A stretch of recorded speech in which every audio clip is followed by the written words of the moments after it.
The animal's already moving when the first hunter breaks from cover.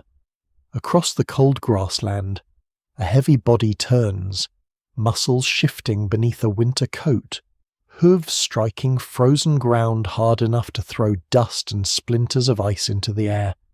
The hunter carries a long wooden spear, balanced for throwing, but the distance is wrong, too far, and the weapon loses force, too close, and the animal's weight becomes a danger in itself. For most of human history, this is the problem hidden inside every hunt. The prey must be approached closely enough to kill, yet every step closer narrows the margin between success and injury. The oldest wooden hunting weapons show that ancient humans understood balance, penetration, and coordinated pursuit long before the Atlatl appeared. The Schöningen spears, now thought to be roughly 200,000 years old, reveal carefully shaped shafts associated with Neanderthal hunting and cooperative behavior. They are not crude branches. They are engineered tools, but they still belong to a world in which most of the weapon's speed comes directly from the human arm. That world rewards courage, knowledge, and timing, yet it imposes a mechanical limit. The shoulder rotates, the elbow extends, the wrist snaps forward, and the spear leaves the hand. The body can refine these movements with astonishing precision, but the length of the arm remains fixed. Human beings are not built with the claws of a great cat, the speed of a horse, or the jaws of a hyena. Their advantage lies elsewhere in the ability to place material between flesh and danger. A stone edge extends the tooth. A wooden shaft extends the reach. Fire changes the landscape. Clothing changes the climate around the skin. And eventually, a small hooked board changes the geometry of the throw. The invention does not look revolutionary. It may be no longer than a forearm, sometimes plain, sometimes carefully shaped from wood, antler, ivory, or bone. At one end is a grip. At the other is a spur or hook that fits into a hollow at the rear of a long, flexible dart.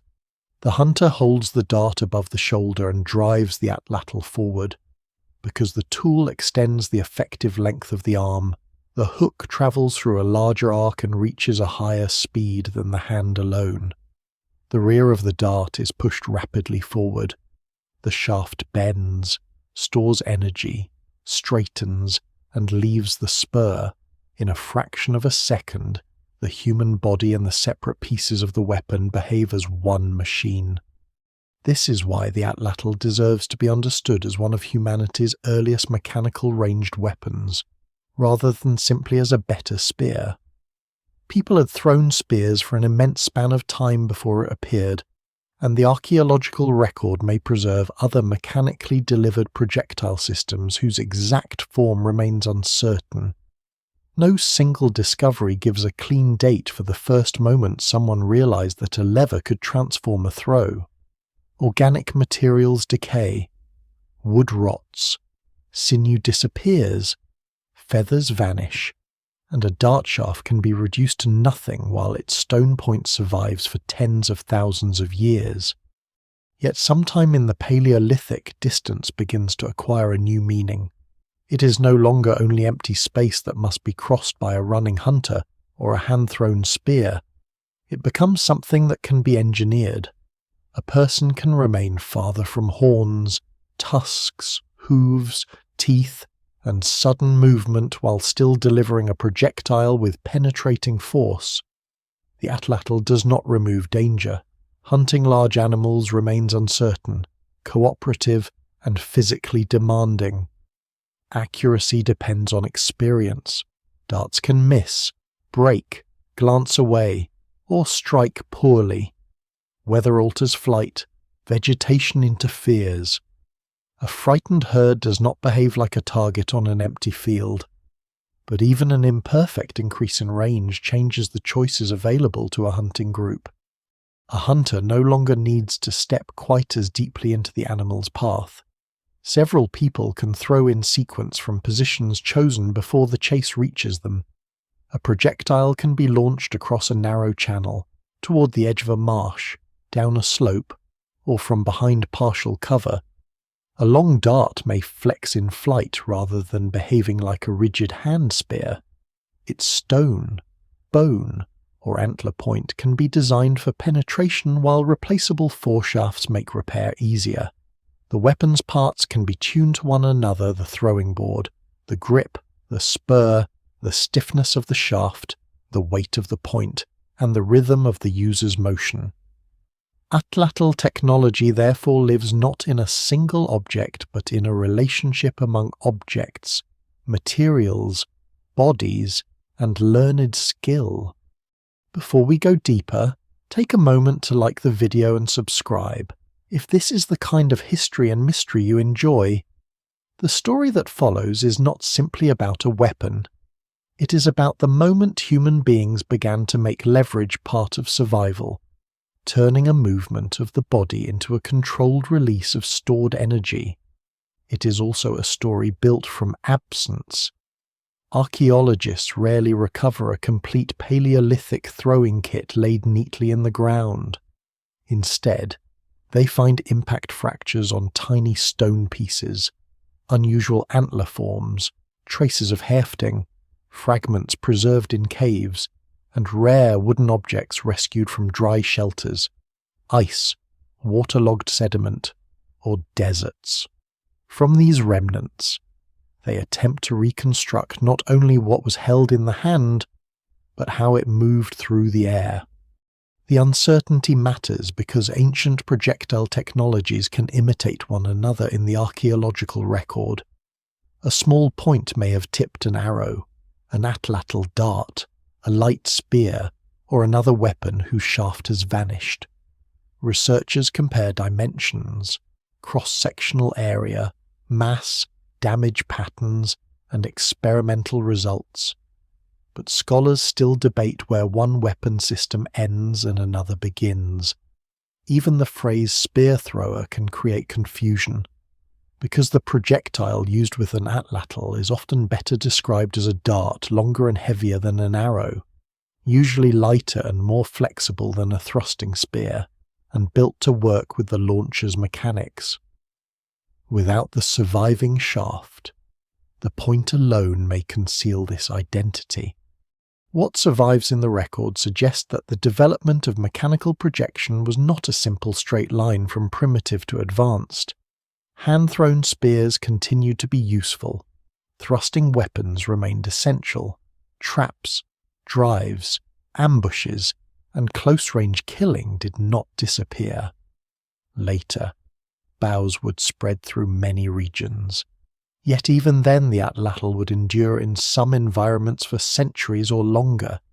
Technologies are rarely replaced merely because something newer exists. They remain when they suit the prey, the landscape, the available materials, and the skills a community already possesses.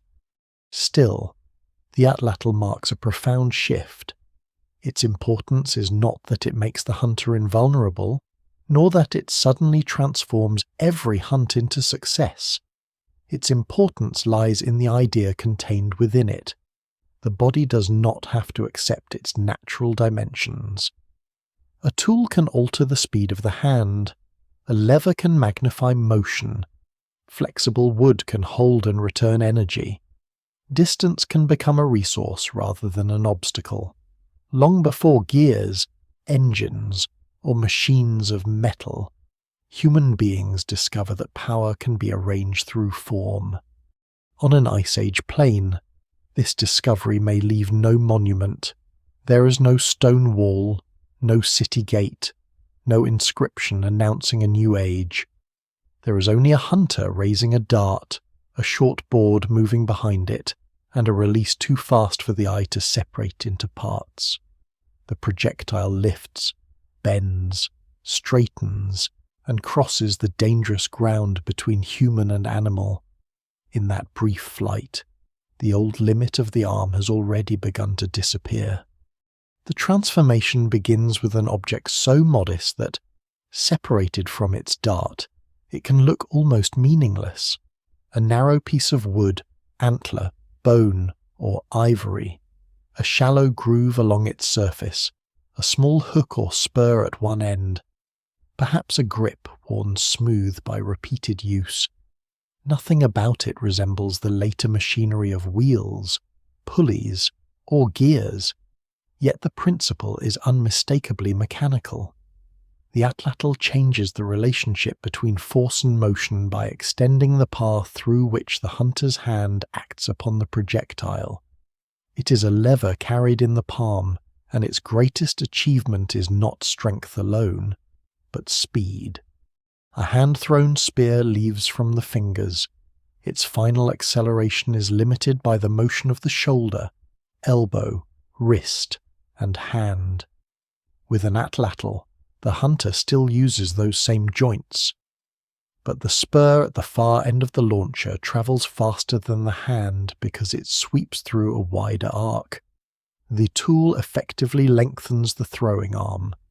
As the wrist rotates near the end of the cast, the spur continues pushing the dart from behind, adding velocity at precisely the moment when the projectile is about to separate. The motion may appear fluid and simple when performed well, but beneath that simplicity lies a chain of timed rotations.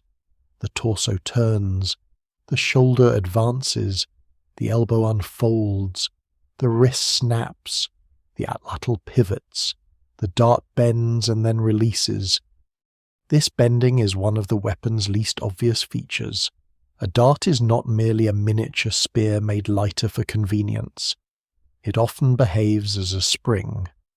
During the cast, the rear of the shaft is driven forward, while the rest briefly resists because of its own inertia. The dart flexes. Some energy is stored in that flex, then returned as the shaft straightens during release. The exact contribution of this spring-like behavior varies with the materials, dimensions, and throwing style, and scholars still debate how much of the Atlatl's performance comes from lever action, dart flexion, wrist motion, and the coordinated movement of the entire body.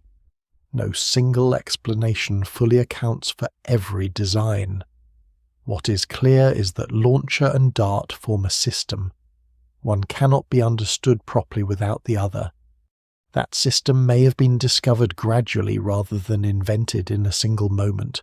Human beings had long used sticks to extend reach, hooks to pull objects closer, and flexible shafts to store force. They understood through repeated handling that some woods bent and returned while others snapped, that a longer throw could produce more speed, and that the balance point of a spear mattered. Perhaps an early hunter used a hooked stick to hold the rear of a light spear, and noticed how sharply it leapt forward. Perhaps the idea emerged from throwing cords, hooked supports, or other devices now lost completely from the record. The evidence remains incomplete because the first experiments were probably made from the materials least likely to survive. The crucial insight was not abstract physics. It was felt through the body. A successful throw would have announced itself immediately. The dart left faster. It crossed the space differently. Its flight flattened. Its impact changed.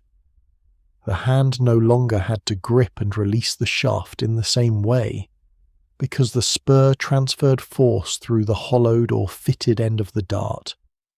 Repetition would reveal which motions worked, which woods flexed properly, and which launcher lengths became difficult to control. Knowledge accumulated not as written theory, but as muscle memory, imitation, correction, and small modifications made over generations. Seen this way, the Atlatl belongs to a much larger human pattern. People repeatedly turn the body's limitations into design problems. The digging stick concentrates pressure into the ground. The stone blade places a hard cutting edge beyond the fingertips. A hafted axe moves the cutting surface away from the hand and increases the force of the swing. The Atlatl applies the same logic to speed. It does not create energy from nothing. The hunter still supplies the motion. But the tool rearranges that motion so that the dart's tail travels faster than the unaided hand could drive it. This distinction matters because popular descriptions sometimes treat the Atlatl as though it simply makes a person stronger. Strength certainly helps, but raw power is not enough. An inexperienced thrower can force the movement and still produce a poor cast. The weapon depends on timing. If the dart leaves the spur too early, its path may rise or wander. If it stays engaged too long, the release becomes awkward. If the shaft is too stiff or too flexible for the launcher and the point, energy can be lost rather than transferred efficiently. A practiced user does not merely hurl the dart. The user guides a brief sequence in which each part reaches the correct position at nearly the correct instant. The visual result can be deceptive. The Atlatl itself does not fly. It remains in the hand after the cast, which means the archaeological imagination often focuses on the projectile point rather than the launcher that made the flight possible. Yet the Atlatl is the active mediator between body and dart. The spur presses against the rear socket. The launcher rotates. The pressure ends at release. Then the dart continues alone, carrying the accumulated effect of movements that have already stopped. The weapon's intelligence lies in this transfer. Human force is converted into projectile speed before the object ever leaves the hand's reach. Not all spear throwers share the same form. Some are flat boards, others are narrow rods. Some have finger loops, pegs, bindings, carved handles, or grooves that help support the dart before the cast. Certain examples are richly decorated, while others are little more than practical wooden tools. In some traditions, flexible launchers may contribute differently from rigid ones. Weights sometimes called banner stones have been associated with atlatls in parts of North America, although their precise functions remain debated and may not have been identical in every context. These variations warn against imagining one universal design spreading unchanged across the world. The mechanical idea is stable, but its expression is shaped by local materials, prey, habit, and tradition. A hunter standing with an atlatl is therefore holding more than a stick. The object contains decisions about leverage, grip, balance, and release. It also contains assumptions about the dart that rests against it, how long it should be, how much it should bend, how the rear should receive the spur, and how the point should meet its target. Even a plain launcher implies a hidden architecture of knowledge. The complete weapon exists partly in the wood and partly in the trained body. This may explain why the atlatl's importance can be easy to underestimate. A stone hand axe looks durable and substantial. A spear point appears sharp and dangerous. A throwing board may seem secondary, almost like an accessory. But remove it, and the system changes. The dart is no longer driven through the same arc. Its acceleration falls. The hunter must alter grip, stance, and distance. The small object is the mechanism that allows the larger projectile to perform as intended. Long before people build machines that remain standing after their makers depart, they create machines that exist only during movement. For most of the time, an atlatl is inert. It becomes mechanical only when joined to the dart and animated by the body. Then, for less than a second, hunter, launcher, and projectile form a single moving structure. The arm gains length, the wrist gains reach, the dart stores and releases energy. The dangerous space ahead contracts, not because the prey has come closer, but because human influence can now travel farther. Nothing in the landscape changes when this happens. The plains remain cold, the animals remain powerful, The risks remain real. Yet an invisible boundary has shifted. The reach of the human body no longer ends at the fingertips. It ends where the dart finally falls. Most atlatls disappear long before archaeology can find them. The reason is almost embarrassingly simple. The weapon system is built from materials that decay. Wood softens, splits, burns, or is consumed by fungi and insects. Sinew bindings loosen and vanish. Feathers crumble. Plant fibers rot. Resin breaks down. A carefully made dart that once stretched longer than a person's height may leave behind only a stone point no larger than a finger. The launcher itself, the part that made the system mechanical, is even less likely to survive. As a result, the history of the Atlatl is preserved less like a complete machine and more like the shadow of one. This creates one of the central problems in prehistoric weapon research. Archaeologists often recover the final few centimeters of a projectile but not the shaft, the foreshaft, the bindings, the fletching, or the device used to launch it. A point can survive for tens of thousands of years because stone, bone, or antler resist decay. Yet the point does not carry a label. It may have belonged to a hand-thrown spear, a thrusting spear, an atlatl dart, an arrow, or a specialized hunting tool that no longer has an exact modern equivalent. Its size offers clues, but size alone is unreliable. A small point is not automatically an arrowhead, and a large one is not automatically a spear point. The missing shaft matters because the weapon's identity depends on the whole system. The same stone tip can behave differently depending on what supports it. Mounted on a long flexible dart, it may be accelerated by a spear thrower, fixed to a shorter, lighter shaft. It may be launched by a bow, attached to a heavier pole. It may serve in close-range thrusting or hand casting. Once the wood disappears, these possibilities collapse into a single object. Archaeologists are left trying to reconstruct the vanished machinery from the damage carried by its smallest surviving component. Impact fractures provide one path. When a projectile strikes bone or another hard surface at speed, the point may break in recognizable ways. Flakes can detach from the tip. Bending fractures may run through the body. Tiny spin-off scars can form along the break. Some damage patterns are more consistent with high-velocity impact than with manufacture, trampling, or ordinary use. Researchers compare these traces with experimentally launched replicas, firing or throwing points into controlled targets and then studying how they fail. The method is powerful, but it is not magical. Different weapon systems can produce overlapping fractures. The angle of impact changes the break.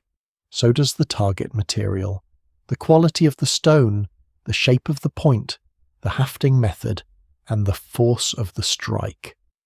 A point that hits a rib behaves differently from one that enters soft tissue or glances off a joint. Even experienced analysts may disagree about whether a fracture is truly diagnostic. The evidence remains incomplete, and no single break proves an entire weapon system by itself. This is why context becomes so important. A point recovered beside the remains of hunted animals may be more informative than an isolated surface find. Several points with similar impact damage from the same layer can strengthen an interpretation. Traces of adhesive, polish, binding, or hafting wear may reveal how deeply a point sat inside a shaft. The distribution of artifacts across a kill site can suggest where hunters stood, where animals moved, and whether projectiles were launched from a distance. When all of these clues converge, the vanished dart becomes easier to imagine. One of the most important examples comes from Mesoamerica in Belgium. There, stone artifacts dating to roughly 31,000 years ago preserve impact damage interpreted as evidence for spear thrower use. The significance lies not in the survival of a complete Atlatl, because none was found, but in the terminal ballistic traces carried by the projectile tips. The fractures appear consistent with mechanically delivered weapons, pushing reliable trace-based evidence for spear throwers in Europe far deeper into the Paleolithic than the famous carved launchers that survive from later periods. Even this interpretation must be expressed carefully. Archaeology rarely offers a single dramatic object that ends all debate. The researchers did not uncover a hunter's full equipment laid untouched beside a hearth.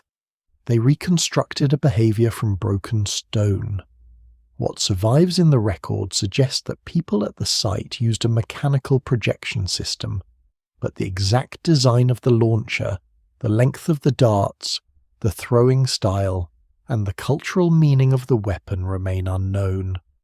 The most important part of the technology is present only through its consequences.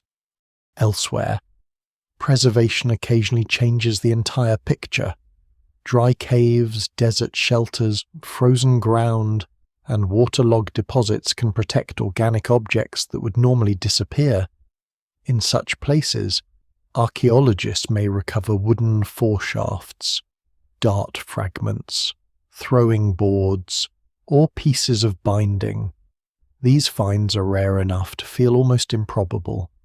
A dry rock shelter in West Texas, for example, preserved an Atlatl more than 6,000 years old, possibly among the oldest directly dated surviving examples in North America. Its importance comes partly from its age, but even more from the fact that it restores a missing component of the system.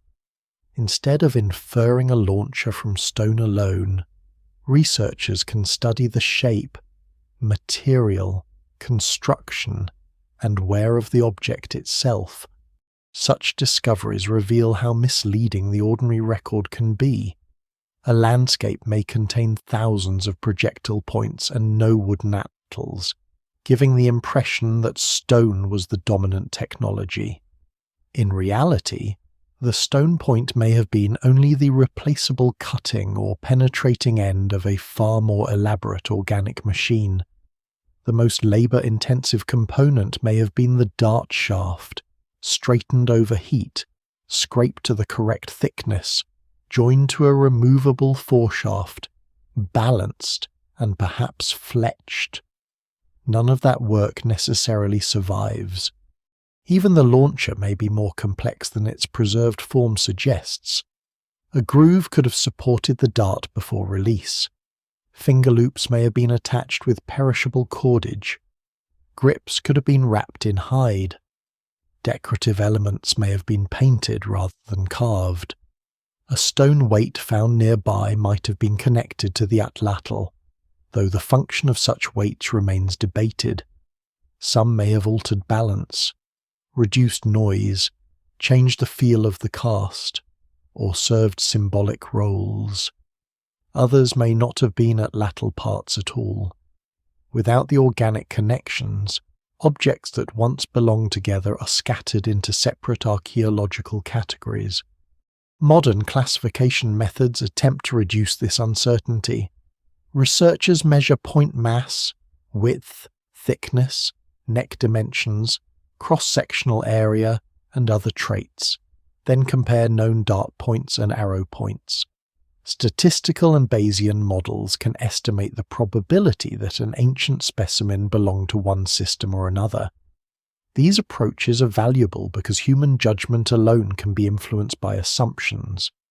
A small triangular point may look like an arrowhead simply because modern observers expect it to be one. Quantitative analysis forces that expectation to compete with measured evidence. Yet models are only as reliable as the comparative samples beneath them. Points from one region may not fit patterns developed elsewhere. Different cultures can build heavy arrows or light darts. Some forms overlap almost completely. Weapon makers also adapt designs to local prey, available stone, shaft material, and personal preference. A classification may indicate that one interpretation is more probable, but probability is not certainty. The ancient maker did not design the point to satisfy a modern category. This uncertainty is especially visible in debates over late Ice Age Europe, where some antler points have been interpreted as possible arrow tips, while others see them as components of Atlatl darts. Their cross-sectional dimensions may support one hypothesis, while archaeological context or experimental performance supports another. The same artifact can therefore imply two very different hunting technologies. Behind one interpretation stands a bow held under tension. Behind the other stands a flexible dart resting against a hooked lever. The point survives. The world that moved it must be argued back into existence. The archaeology of the Atlatl is therefore an archaeology of relationships. A fracture matters because of the speed that produced it. A groove matters because of the shaft that once rested there. A point matters because of the missing wood behind it. A launcher matters because of the trained hand that animated it. Each object is incomplete when studied alone. This is why the search for the Atlatl does not begin with asking where the throwing stick is. In most cases, it is gone. The search begins with a more difficult question. What kind of force passed through these surviving fragments? Somewhere between a broken tip and a vanished shaft lies the movement of a hunter's arm, the snap of a wrist, the bending of a dart, and a machine that existed for less than a second before disappearing into flight. The deeper archaeologists look for the beginning of the Atlatl, the less the beginning resembles a single event. There is no workshop floor preserved beneath an Ice Age shelter, no unfinished launcher beside a failed prototype, no moment when one person can be seen replacing a hand-thrown spear with a hooked lever. Instead, the evidence appears in scattered intervals, small stone pieces carrying damage from high-speed impact, antler objects whose functions must be inferred, carved launchers from much later periods, and rare preserved wooden tools separated from one another by thousands of years. The origin lies somewhere inside those gaps. Long before the earliest widely accepted spear-thrower evidence, humans and their close relatives already possessed sophisticated hunting weapons. Carefully shaped wooden spears demonstrate that Middle Pleistocene hunters understood straightness, balance, wood selection, and coordinated pursuit. These tools could be thrust or thrown, and their makers were capable of planning hunts around the behavior of large animals. The Atlatl did not emerge from technological emptiness. It grew from an ancient tradition of making the human arm more dangerous through wood and stone. The first step toward mechanical projection may therefore have been conceptual rather than material. Once hunters understood that the shape of a shaft influenced flight, that weight distribution altered stability, and that flexible wood could return after bending, the pieces of the problem were already present. A throwing aid required those observations to be combined. The challenge was not merely to attach a hook to a stick. The dart had to be light enough to accelerate, heavy enough to penetrate, straight enough to fly, and flexible enough to tolerate the force of release. The launcher had to fit the rear of the shaft and remain controllable through the cast. A poor combination would perform worse than a familiar hand-thrown spear. This may help explain why the technology is so difficult to date. Early experiments could have appeared and vanished repeatedly. A community might use a simple wooden throwing board for generations without leaving a recognizable trace. Another might abandon it because suitable shaft material was scarce, or because local hunting favored dense vegetation and close approaches. The idea could have arisen more than once in different regions. Scholars still debate whether Old World spear-thrower traditions descend from a single origin, spread through contact, or represent several independent solutions to the same mechanical problem. Evidence from Grotta del Cavallo in southern Italy complicates the story further. Small stone armatures from Uluzzian levels, dating to roughly 45,000 to 40,000 years ago, have been interpreted as parts of mechanically delivered projectile weapons. Their size, impact damage, and use traces suggest that they were launched at high velocity rather than used only in handheld tools. Yet the specific launching system remains uncertain. They could represent bow technology, spear throwers, or another mechanical method that left no preserved organic equipment. What matters is that humans in Europe may already have been experimenting with ways to move projectiles beyond the limits of unaided throwing far earlier than the oldest surviving Atlatls. The evidence at Mesier Canal, around 31,000 years ago, is more directly connected to spear thrower use. Their impact fractures on stone projectile elements indicate mechanically assisted delivery consistent with darts. This shifts the reliable trace-based history of European spear throwers into a much earlier phase of the Upper Paleolithic. But even here, the physical launcher is absent. The discovery reveals the action more clearly than the object. Something pushed these projectiles with greater speed than an ordinary hand cast, yet the exact form of the device remains hidden. The world surrounding these innovations matters. Ice Age Europe was not uniformly buried beneath glaciers, but much of it was colder, drier, and more open than today. Grasslands and tundra-like environments stretched across broad regions, forming parts of the Mammoth Steppe. Herd animals moved through spaces where cover could be limited and wind could expose scent and motion. Reindeer, horse, bison, and other large mammals offered meat, fat, hide, bone, antler, and sinew. But they could also detect an approaching hunter across open ground. Distance was not an abstract problem. It was built into the landscape. A mechanical throwing system offered advantages in such settings, though the relationship was never simple. Open country could provide clear lines of flight, while heavy clothing and cold muscles might complicate precise movement.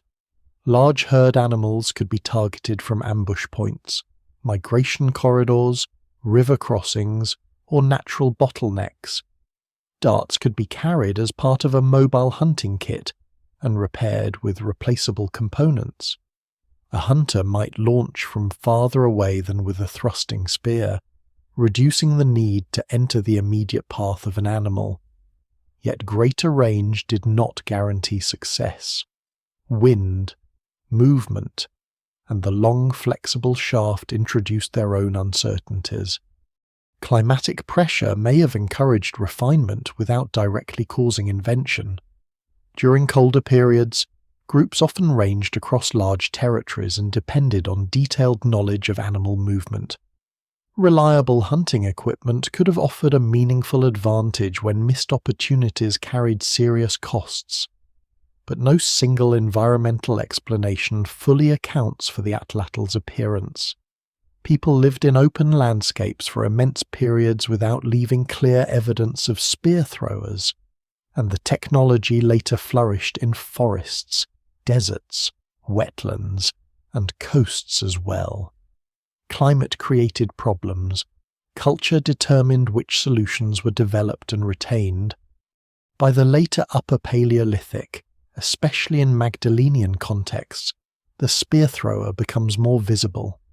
Antler launchers survive in greater numbers, some carved with horses, ibex, mammoths, fish, birds, or other animals. These objects provide direct evidence that the mechanism was not merely experimental. It had become established, skillfully manufactured, and sometimes symbolically elaborate.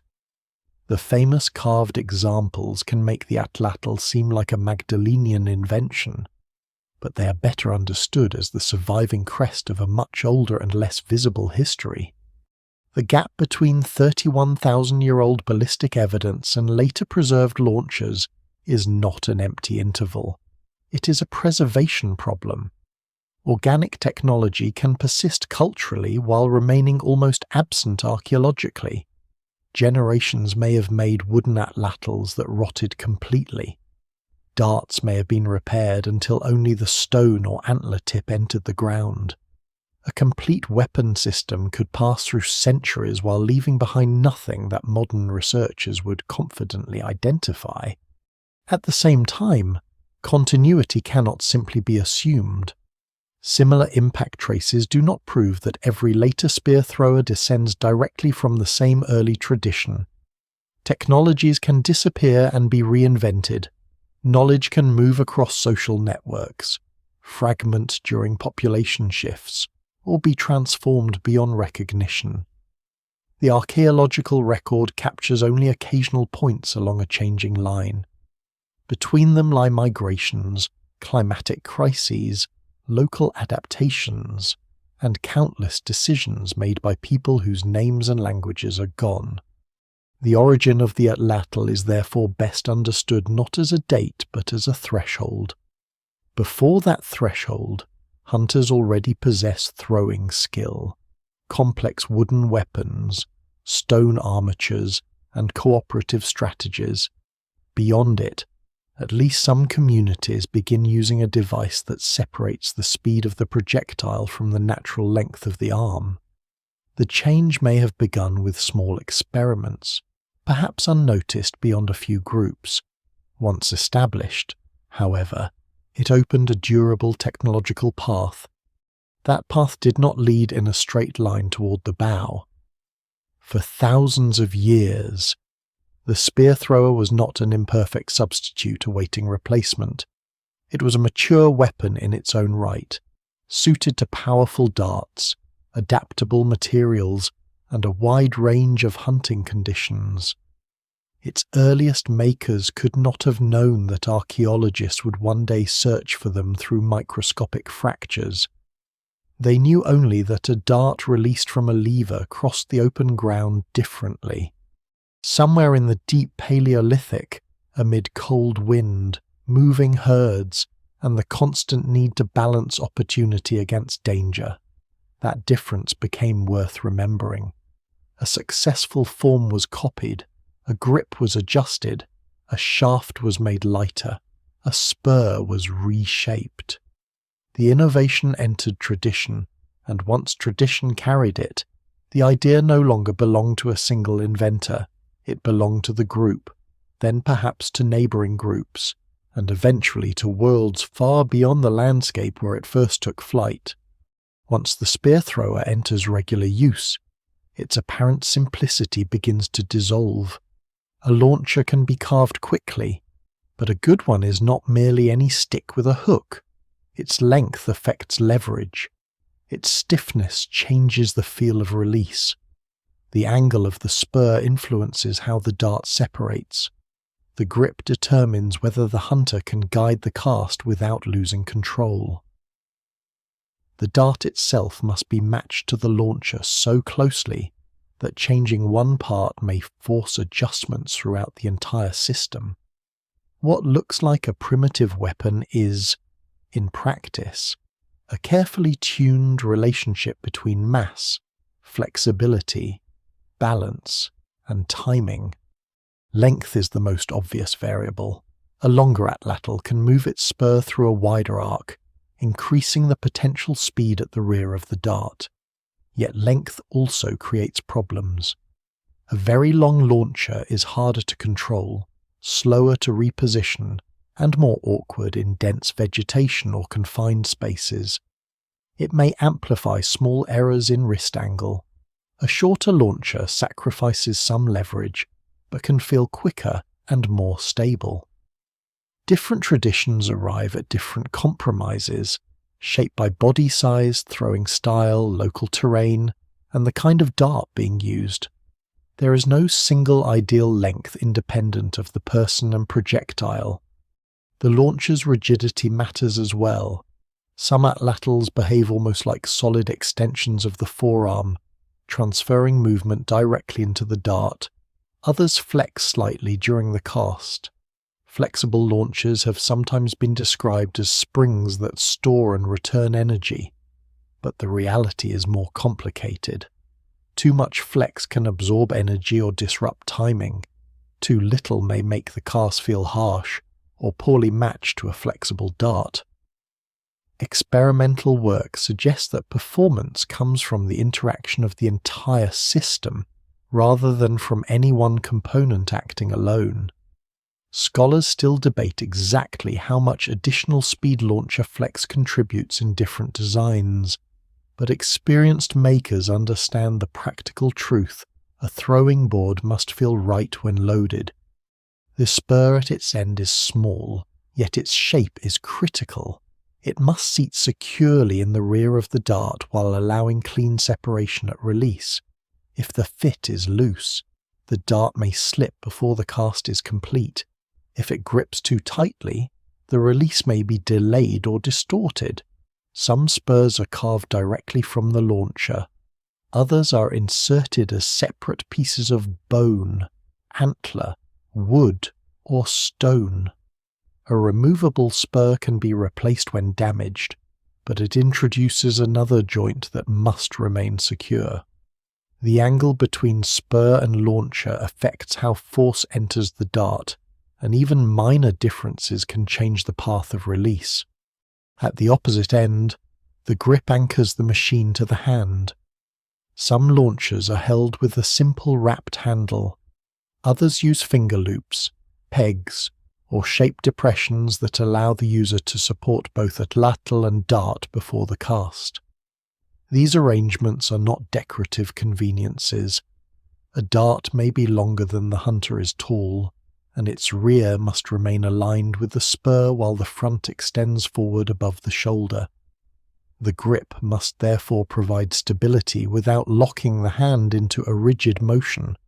The user needs enough security to accelerate hard, but enough freedom to rotate the wrist smoothly.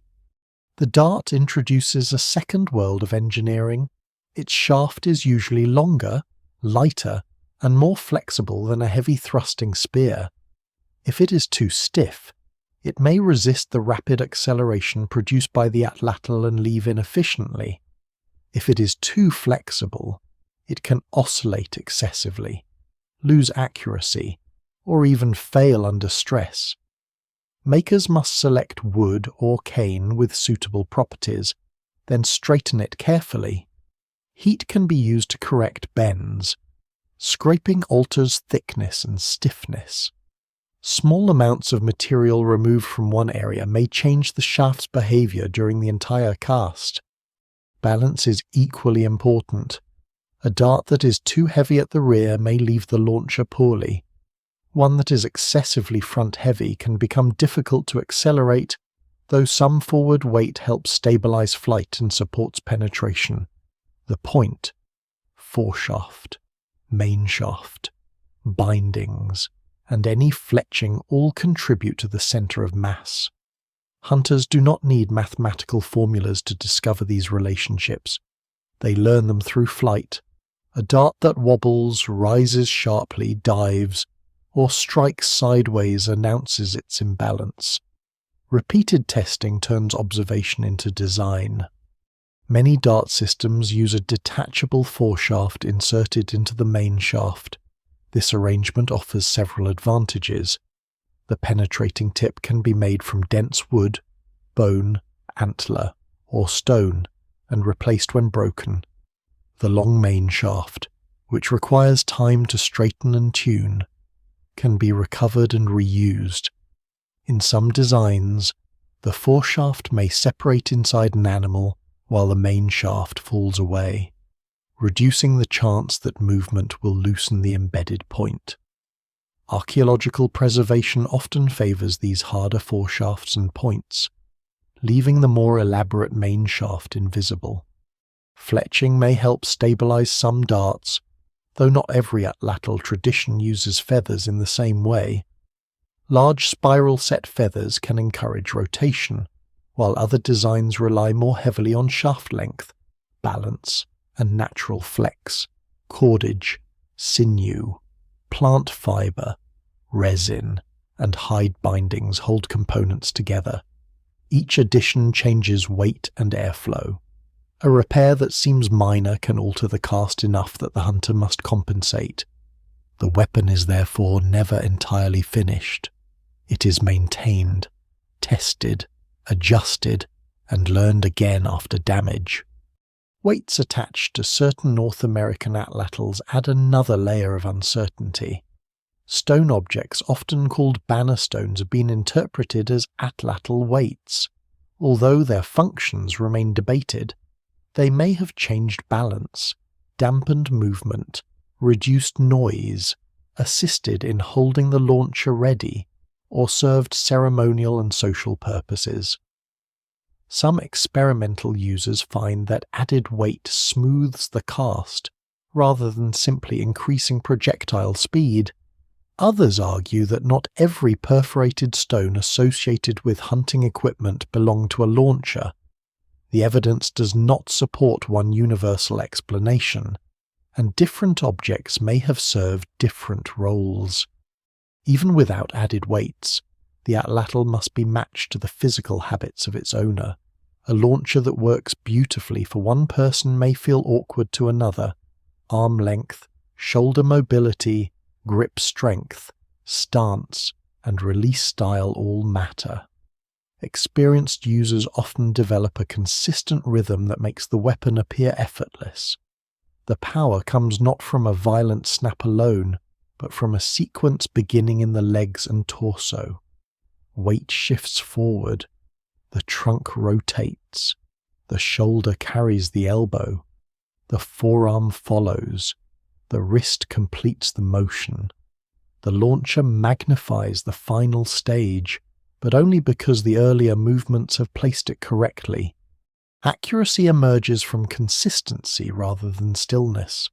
The hunter cannot aim the atlatl exactly like a modern rifle, holding it rigidly and aligning fixed sights. The dart begins moving through a large arc before release.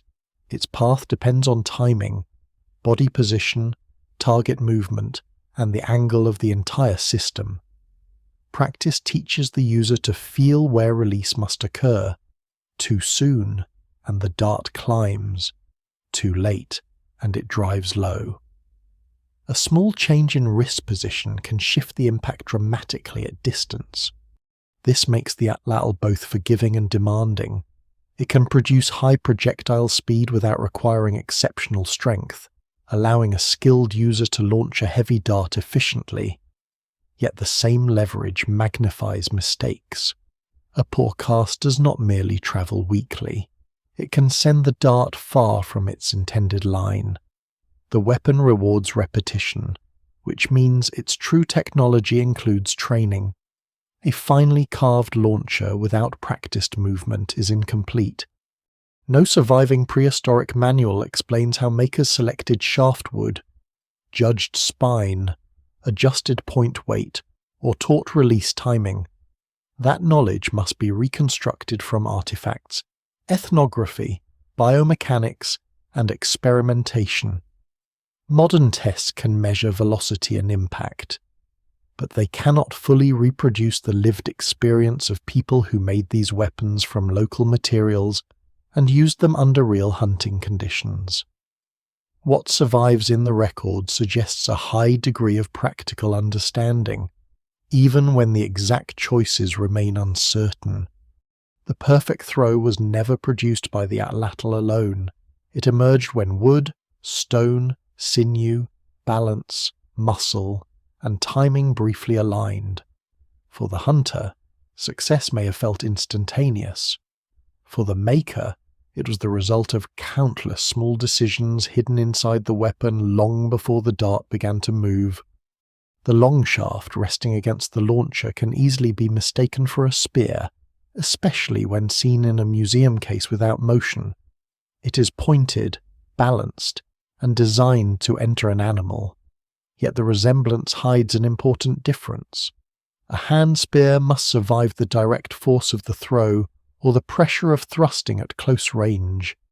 An atlatl dart is built for a different kind of violence. It must tolerate sudden acceleration from behind, flex without failing, straighten quickly, remain stable through flight, and deliver enough momentum at the end of that flight to penetrate. Its identity lies not only in its shape, but in the way the entire shaft responds during release. This is why the word dart is more accurate than spear, even though it can sound too small for the object being described. Some Atlatl darts are longer than a person is tall. They may appear too substantial to deserve a name associated with a light modern throwing toy. But compared with many thrusting or hand-cast spears, they are often narrower, lighter, and more flexible. Their design depends on being launched by a lever. Without the Atlatl, the same shaft may feel awkward or inefficient. It belongs to a weapon system rather than existing as a fully independent weapon. The flexibility of the dart is central. When the hunter begins the cast, the rear of the shaft is pushed forward by the spur while the front momentarily resists because of inertia. The dart bends. As the motion continues, it straightens and may flex again in the opposite direction, producing oscillations that continue after release. These movements are too fast to see clearly without slow-motion recording, but they influence accuracy, stability, and energy transfer. A well-matched dart bends predictably.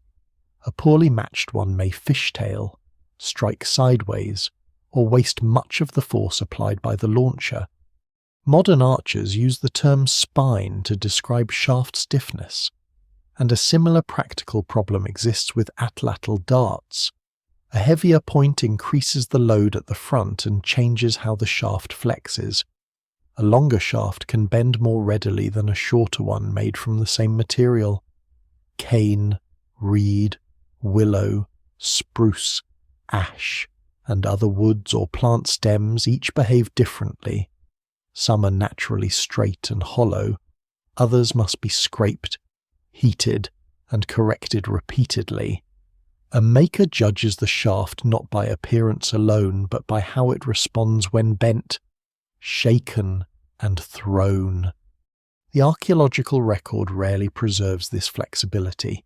A stone point survives as a hard, measurable object. While the shaft that gave the weapon its behavior disappears, this can lead to an exaggerated focus on the tip. The point is certainly important, but it may represent only a small fraction of the engineering invested in the projectile. A poorly constructed shaft carrying an excellent stone point remains a poor dart. A well-tuned shaft can be adapted with different foreshafts and armatures for different tasks. The hidden technology is distributed along the entire length. Many darts are composite weapons. Instead of carving the whole projectile from one piece, makers combine a main shaft with a detachable foreshaft. The main shaft is long, flexible, and expensive in labour. It must be selected, straightened, balanced, and maintained. The foreshaft can be shorter and denser, carrying the stone, bone, antler, or hardened wooden tip. If the front section breaks, the larger shaft can be repaired rather than discarded. If the foreshaft separates after impact, it may remain embedded while the main shaft drops away, sparing the longer component from being damaged by the animal's movement. This modular design also allows preparation before a hunt. A group can carry spare foreshafts and points without carrying a full replacement dart for every possible loss. Damaged tips can be exchanged. Different armatures may be fitted to the same shaft depending on prey or conditions. Barbed bone points, sharp stone inserts, broad cutting forms, and narrow penetrating tips do not all behave identically.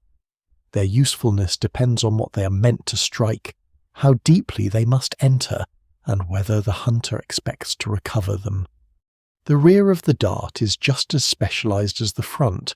It must receive the spur securely and consistently. Some shafts are hollow or naturally cupped. Others use a socket carved into the end. The fit cannot be casual. The spur must remain engaged while the launcher accelerates, then disengage cleanly at the proper moment. Damage to this small area can ruin the cast even when the rest of the dart is intact. The rear may also carry feathers or other stabilizing elements, depending on the tradition. Fletching is sometimes treated as a universal feature of projectile weapons, but the evidence remains incomplete. Feathers rarely survive, and not every dart requires the same amount of stabilization. Some long shafts fly effectively through careful balance and controlled flex. Others benefit from feathers arranged to reduce yaw or encourage rotation. Large fletching can increase drag, stabilizing the dart while reducing speed. Small fletching preserves more velocity but may offer less correction. These decisions involve trade-offs, and prehistoric makers likely adjusted them through repeated observation rather than fixed rules.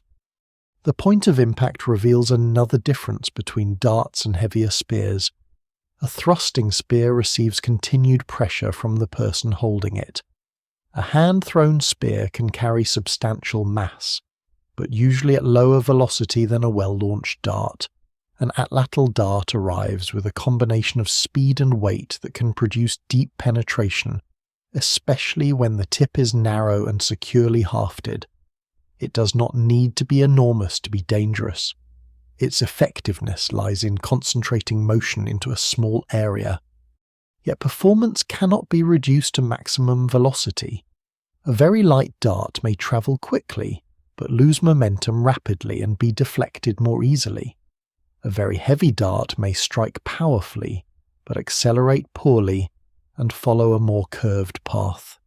Hunters must balance range, penetration, accuracy, durability, and the practical burden of carrying several projectiles. The ideal weapon for a large animal on an open plain may differ from one used in woodland or near water. What survives in the record suggests variation rather than a single standardized solution. Carrying darts presents its own challenge. Their length makes them cumbersome in brush, difficult to protect during travel, and awkward to manage while moving quickly. Several may be held in the free hand, placed on the ground before an ambush, carried in a bundle, or transported in a way that leaves little archaeological trace. Points must be protected from breaking. Straight shafts must not be warped by moisture or heat. Bindings must remain tight. A hunting weapon spends far more time being carried, stored, repaired, and prepared than it spends in flight. This practical reality connects the dart to daily labor. Straightening wood may require repeated heating and pressure. Stone points must be knapped, resharpened, and replaced. Sinew or plant fiber must be processed into bindings. Adhesives may be prepared from resins, gums, waxes, or mineral additives. Feathers must be selected and fixed carefully. Each component comes from a different material world, gathered at different times and places.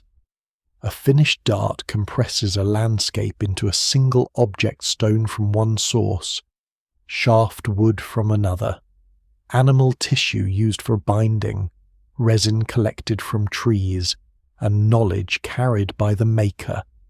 Because these materials decay, archaeologists often see only the stone and imagine the rest. Rare preserved darts show how much is missing. They reveal tapered shafts, sockets, lashings, foreshaft joints, and repairs that transform a point from an isolated artifact into part of a functioning machine. They also show that prehistoric people did not simply accept breakage. They patched, replaced, reused, and rebalanced their equipment. A dart could have a long history, changing parts while retaining its main shaft. The distinction between dart and spear therefore reaches beyond terminology. It changes how the weapon is reconstructed, how impact damage is interpreted, and how prehistoric hunting is imagined. A dart is not merely a spear thrown harder. It is a projectile designed to work with a lever, shaped by flexion, modular construction, and timed release. Its apparent simplicity depends on invisible relationships among materials. When it leaves the Atlatl, the dart carries no sign of all the adjustments that made its flight possible. The shaft bends once more, the point settles into its path, and the launcher remains behind in the hunter's hand. For a brief moment, the weapon that required so much preparation becomes only a line moving through open air. But everything about that line, its speed, stability, weight, and direction was decided long before the throw. A weapon this sensitive to balance and timing cannot simply be handed to an inexperienced person and expected to work. The Atlatl may reduce the muscular force needed to launch a heavy projectile, but it does not remove the need for skill. In some ways, it increases it. The longer lever magnifies good movement, yet it also magnifies hesitation, poor alignment, and mistimed release. A dart thrown badly by hand may fall short. A dart released badly from an Atlatl may travel far in precisely the wrong direction. Learning begins with the body before it begins with the target. The user must discover how the launcher sits in the hand, how the dart rests against the spur, and how much pressure keeps the two connected without creating tension. The throwing arm rises, the shoulder opens, weight shifts toward the rear foot, then forward again. The torso rotates, carrying the elbow into position. Only near the end does the wrist complete the cast. An inexperienced user often tries to create power entirely with the arm, forcing the movement and losing control. A practiced thrower lets the body unfold in sequence. This sequence is difficult to teach through words. It is demonstrated, copied, corrected, and repeated. A learner watches the angle of an experienced thrower's shoulders and the path of the hand. Small adjustments may be made by touch. The elbow raised slightly, the grip loosened, the stance widened, the release delayed by a fraction of a second. The difference between a dart that climbs and one that flies level may be almost invisible from the outside. It is felt as rhythm. The first practice darts may not carry sharp points. Blunted shafts can be thrown at soft ground, bundles of vegetation, bark targets, or open patches where misses are easy to recover. The aim is not initially to strike a small mark, it is to produce the same flight repeatedly. A dart that leaves smoothly and lands point first teaches more than one that accidentally hits the target while wobbling. Consistency comes before precision, and precision before the complicated problem of moving prey. Distance is added gradually. At close range, a learner can focus on release and recovery.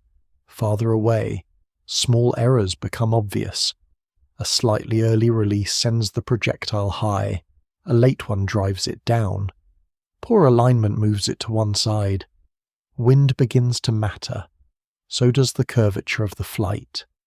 The thrower learns that aiming is not simply a matter of pointing directly at the target.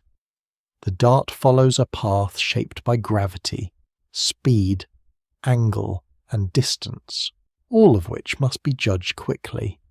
Moving targets require a different layer of understanding. A hunter cannot aim where an animal is standing if the animal is already running. The dart must be sent toward the place the animal is about to occupy. Speed must be estimated. Direction can change. A herd can compress, scatter, or turn suddenly when one member detects movement. These judgments cannot be practiced fully against a stationary mark. They are learned through observation of the living animals, failed opportunities, and the accumulated experience of the group. The safest and most effective throw may also depend on position rather than accuracy alone. A hunter must understand what lies behind the target, where companions are standing, how the herd may react, and whether the angle offers a clear path. Throwing into confusion risks losing darts and disrupting a coordinated hunt. Atlatl use therefore belongs to social discipline as much as individual skill. Several hunters may need to wait until the same moment, hold their casts while animals pass, or release in sequence rather than together. No surviving prehistoric instruction explains how long such training took. Modern experimentation shows that beginners can launch darts impressive distances quickly, but reliable hunting accuracy requires much more practice. This difference matters. The Atlatl is easy to make function and difficult to master. Its basic power can be felt on the first day. Its dependable use may take years. Knowledge also includes the ability to recognize when poor performance comes from the equipment rather than the thrower. A warped dart may pull to one side. A loose foreshaft can disturb balance. Dampness may change the behavior of cane or wood. Damaged fletching can destabilize flight. A spur worn at the wrong angle may release inconsistently. An experienced user tests each component and notices patterns. If several darts fail in the same way, the casting motion may be at fault. If one dart behaves differently from all the others, the shaft itself becomes suspect. Repair is therefore part of training. A person who uses the weapon must understand enough of its construction to maintain it. Shafts are rolled and inspected for bends. Heat and pressure correct warping. Bindings are tightened. Adhesive is renewed. Broken points are removed from foreshafts. The rear socket is checked for splits. Small changes are tested before the weapon is trusted in a hunt. Skill lives at the work area as much as on the open ground. This daily maintenance would have made the Atlatl familiar in a way that preserved museum objects cannot convey. Launchers acquired wear from repeated gripping. Wooden surfaces darkened from hands, fat, smoke, and weather. Darts carried scratches from transport and impacts. Bindings were replaced with different fibers. A favoured throwing board might be repaired rather than discarded because its balance and grip had become part of the user's movement. The weapon was not merely owned, it was adapted to the body over time. Learning also preserves local style. One community may favour a sidearm cast in certain terrain, while another teaches a higher overhead motion. Grip forms, dart lengths, and release habits can vary even where the mechanical principle remains the same. These differences may reflect landscape, prey, available materials, or inherited tradition. They may also serve as markers of identity. A thrower's movement could reveal where the training occurred, just as the shape of a point or the carving on a launcher might reveal a broader cultural connection. Young people may have observed practice and craft work from an early age, but any historical mention must remain careful because the archaeological record does not show exactly how training was organized. What can be inferred is that complex motor skills and material knowledge must pass between generations somehow. No community can retain Atlatl technology through artifacts alone. The weapon survives only when people know how to make it move. Teaching may have occurred during ordinary work rather than formal lessons. Shaft straightening, cordage preparation, and target practice could be woven into seasonal routines. Errors were corrected before they became habits. Stories may have preserved memorable hunts, or warned against poor timing. Though such oral traditions rarely survive from deep prehistory, demonstration likely mattered most. A learner could see the result immediately when an experienced thrower's dart left cleanly and struck with force. The Atlatl may also have broadened who could contribute effectively to hunting, because mechanical advantage reduces dependence on raw upper body strength. Experimental studies have explored whether leverage allowed people with different physiques to produce more comparable projectile speeds. The findings are suggestive, though social roles in prehistoric groups cannot be reconstructed from mechanics alone. It would be a mistake to assume a universal division of labor from modern expectations. What the weapon clearly does is reward coordination and technique, creating possibilities beyond simple muscular power. Failure remains part of the learning process. Darts break, targets are missed, shafts disappear in vegetation. A point strikes at a bad angle and glances away. The hunter must distinguish random failure from a correctable pattern. This patience is one of the technology's hidden costs. The Atlatl extends range, but it demands time to make darts, time to tune them, time to practice, and time to maintain the body movements that make the system reliable. That investment helps explain why technologies are not replaced instantly.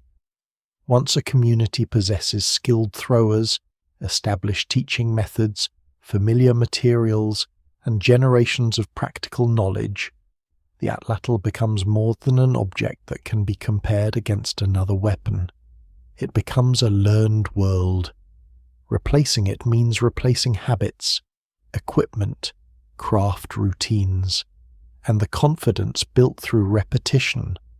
On a quiet stretch of ground away from a hunt, a dart rises again and again. The target may be a mark on bark, a bundle of reeds, or a patch of earth darkened by previous impacts. Each cast appears almost identical, yet the thrower feels every difference. The grip loosens, the shoulder settles, the wrist releases at the right instant. The dart stops wobbling and begins to fly as though it has found its own path. What looks like effortless power is the visible surface of years spent teaching the body when to let go. The Atlatl does not belong to one landscape. Its mechanics may have become especially valuable across open Ice Age country, where distance could be seen and measured across broad ground. But the weapon eventually appears in environments that demand very different kinds of movement. Cold steppe, river valleys, desert basins, marshes, forests, rocky uplands, and coastal zones all reshape the way a dart is carried, aimed, released, and recovered. The weapon remains recognizable, yet the hunt around it changes completely. On the mammoth steppe, visibility is both an advantage and a problem. Herds can be followed across long distances, but hunters can also be detected before they come within useful range. Wind moves freely across open ground, carrying scent and altering the path of a light projectile. There may be little cover beyond a shallow ridge, a stand of brush, an eroded bank, or the broken surface around a frozen stream. In such places, the Atlatl does not eliminate the need for concealment. It extends the final reach after concealment has done most of its work. Hunters may approach from downwind, using folds in the terrain to remain hidden. Others position themselves near routes. Animals already prefer narrow passages, river crossings, water sources, migration trails, or natural barriers that slow a herd. The purpose is not always to throw from the greatest possible distance. Maximum range is less important than reliable range. A dart that can travel far in practice may still be launched much closer during a real hunt, where accuracy and penetration matter more than spectacle. Large prey places special demands on the weapon. Reindeer, horse, bison, elk, and other herd animals offer substantial resources, but their bodies are powerful and their movements unpredictable. A successful strike must reach vulnerable tissue through hide, muscle, and sometimes bone. Point design, shaft weight, and angle of impact all matter. Several hits may be needed, especially when the weapon is used as part of a coordinated strategy, rather than as a single decisive blow. The Atlatl allows hunters to deliver those strikes without standing directly beside the animal. but it does not make the encounter simple or safe. Smaller prey requires different balance. A heavy dart built for large animals may be excessive or difficult to recover when used against quick, lightly built targets. Hunters can adjust point type, shaft weight, and throwing distance. In some environments, blunt tips or specialized points may be useful where penetration is less important than impact. The archaeological record rarely preserves enough complete equipment to reveal every such variation, but ethnographic and experimental comparisons show how flexible projectile systems can become when communities tune them to particular animals. Forests narrow the world, trees interrupt lines of flight, branches catch long shafts, and dense undergrowth restricts the overhead motion of the cast. Here, the Atlatl's great reach may seem less useful, yet woodland does not consist entirely of tangled vegetation. Clearings, trails, stream banks, burned areas, and seasonal openings create short corridors where a dart can travel. Hunters who know these spaces can position themselves close to predictable movement routes. A shorter launcher or different throwing style may be more practical than equipment designed for open plains.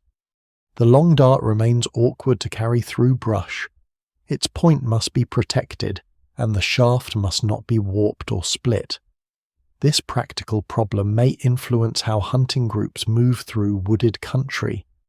Darts can be carried in bundles, held upright, cached near known hunting places, or assembled from separate shafts and foreshafts after arrival. A detachable point becomes especially valuable when the longest and most delicate part of the weapon must survive repeated travel through confined terrain. Wetlands create another set of opportunities. Marshes, lake margins, and river shallows attract animals while restricting their movement. Soft ground slows heavy bodies. Reeds provide concealment. Water channels create predictable crossings. A hunter standing on firmer ground may launch toward an animal moving through mud or shallow water, where sudden changes of direction are more difficult. Yet wetlands also swallow equipment. A missed dart can disappear into deep mud, drift away, or become impossible to recover beneath vegetation. Paradoxically, these same conditions sometimes preserve the organic weapons archaeologists seek. Waterlogged deposits can exclude oxygen and protect wood for thousands of years. A shaft lost in a marsh may survive when one left on dry ground decays completely. Such preservation is rare and uneven, but it reminds us that the archaeological record is shaped partly by accident. A region with several preserved wooden weapons may not have used them more intensively than another region where only stone points remain. Rivers can serve as both hunting places and routes of travel. Animals gather at crossings. Fish, birds, and other resources concentrate along the banks. Human groups move through valleys that connect ecological zones. An atlatl carried along such routes becomes part of a mobile toolkit, useful not only in one planned hunt, but across varied opportunities. A dart might be launched toward a large animal at a crossing, a water bird near shore, or another target requiring a different point and angle. The same mechanical principle supports several forms of subsistence. Coastal landscapes make this versatility even clearer. In some societies, spear throwers become associated with marine hunting and fishing, where distance must be projected over water rather than land. The target may be partly submerged, distorted by refraction, and moving beneath the surface.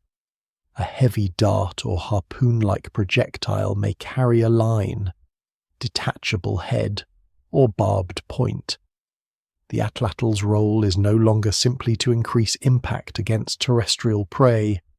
It helps bridge the unstable space between a person on shore, ice, boat, or platform and an animal moving through water.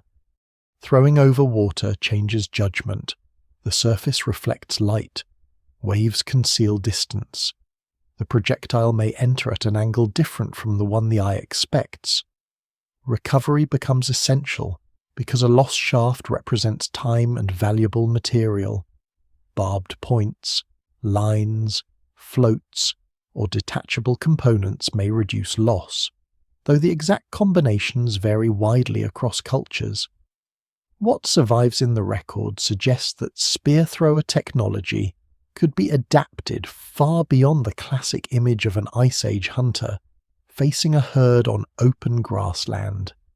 Deserts preserve some of the clearest later evidence because dryness protects wood, fibre, and bindings. Yet desert hunting demands careful control of energy and water. Prey may be scattered, and long pursuit can be costly. Springs, canyon mouths, shaded routes, and seasonal plant zones concentrate movement. Knowledge of terrain matters as much as projectile range. The Atlatl becomes one element in a broader strategy built around patience, observation, and the predictable needs of animals. In rocky uplands, elevation offers visibility but complicates footing. A throw made from a slope differs from one made on level ground. Launching downward can increase effective range while changing the angle of penetration. Throwing uphill demands more arc and may reduce force. Wind channels through passes and cliffs. Echoes and falling stones can disturb animals before hunters are ready. A successful ambush depends on choosing ground where the hunter can move the body freely and the dart can clear obstacles. Season also transforms every landscape. Frozen ground produces different tracks from wet earth. Snow reveals movement but slows travel.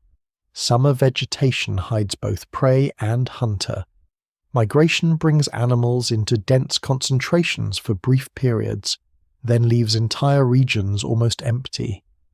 Darts and launchers must be ready when opportunity arrives.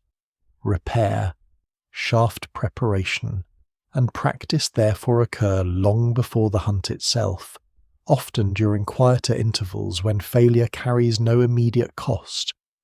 The Atlatl's usefulness lies partly in its ability to enter these changing worlds without becoming exactly the same weapon in each one. Dart length, point form, launcher design, and hunting method can all shift. There is no single Ice Age hunt and no universal prehistoric landscape. The weapon crosses environments because its principle is adaptable. Move the point of force beyond the hand, accelerate a flexible projectile, and let distance work in favor of the hunter. Even so, the final approach remains intensely local. A hunter must know where animals pause, where they turn, how they respond to wind, and what ground will support a stable cast. Mechanical advantage cannot replace ecological knowledge. A perfectly tuned dart released from the wrong place is still a wasted throw. Across tundra, forest, marsh, desert, and coast, the Atlatl succeeds only when joined to an understanding of the living world. The lever extends the arm, but the landscape decides where that extended reach becomes useful. Every cast begins not with motion, but with attention to tracks, weather, water, vegetation, animal behavior, and the narrow opening through which a dart can pass. The hunt ends, but the evidence begins only when something is damaged. A point breaks. A fragment remains lodged in bone. A shaft strikes hard enough to leave a scar. A hunter repairs a weapon until the haft is polished by repeated handling. Thousands of years later, these small traces become the nearest thing archaeology has to a record of motion. The Atlatl itself is usually gone, the dart shaft vanished, the thrower silent.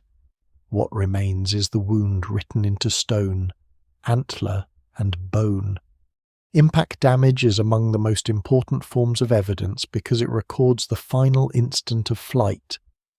A projectile point that strikes a hard target at speed may lose its tip, snap across its body, or shed tiny flakes along a fracture edge. Some breaks curve outward, others terminate abruptly. Small secondary scars may detach from the first fracture, suggesting a sudden transfer of force. These patterns are often called diagnostic impact fractures, though the term can sound more certain than the evidence allows.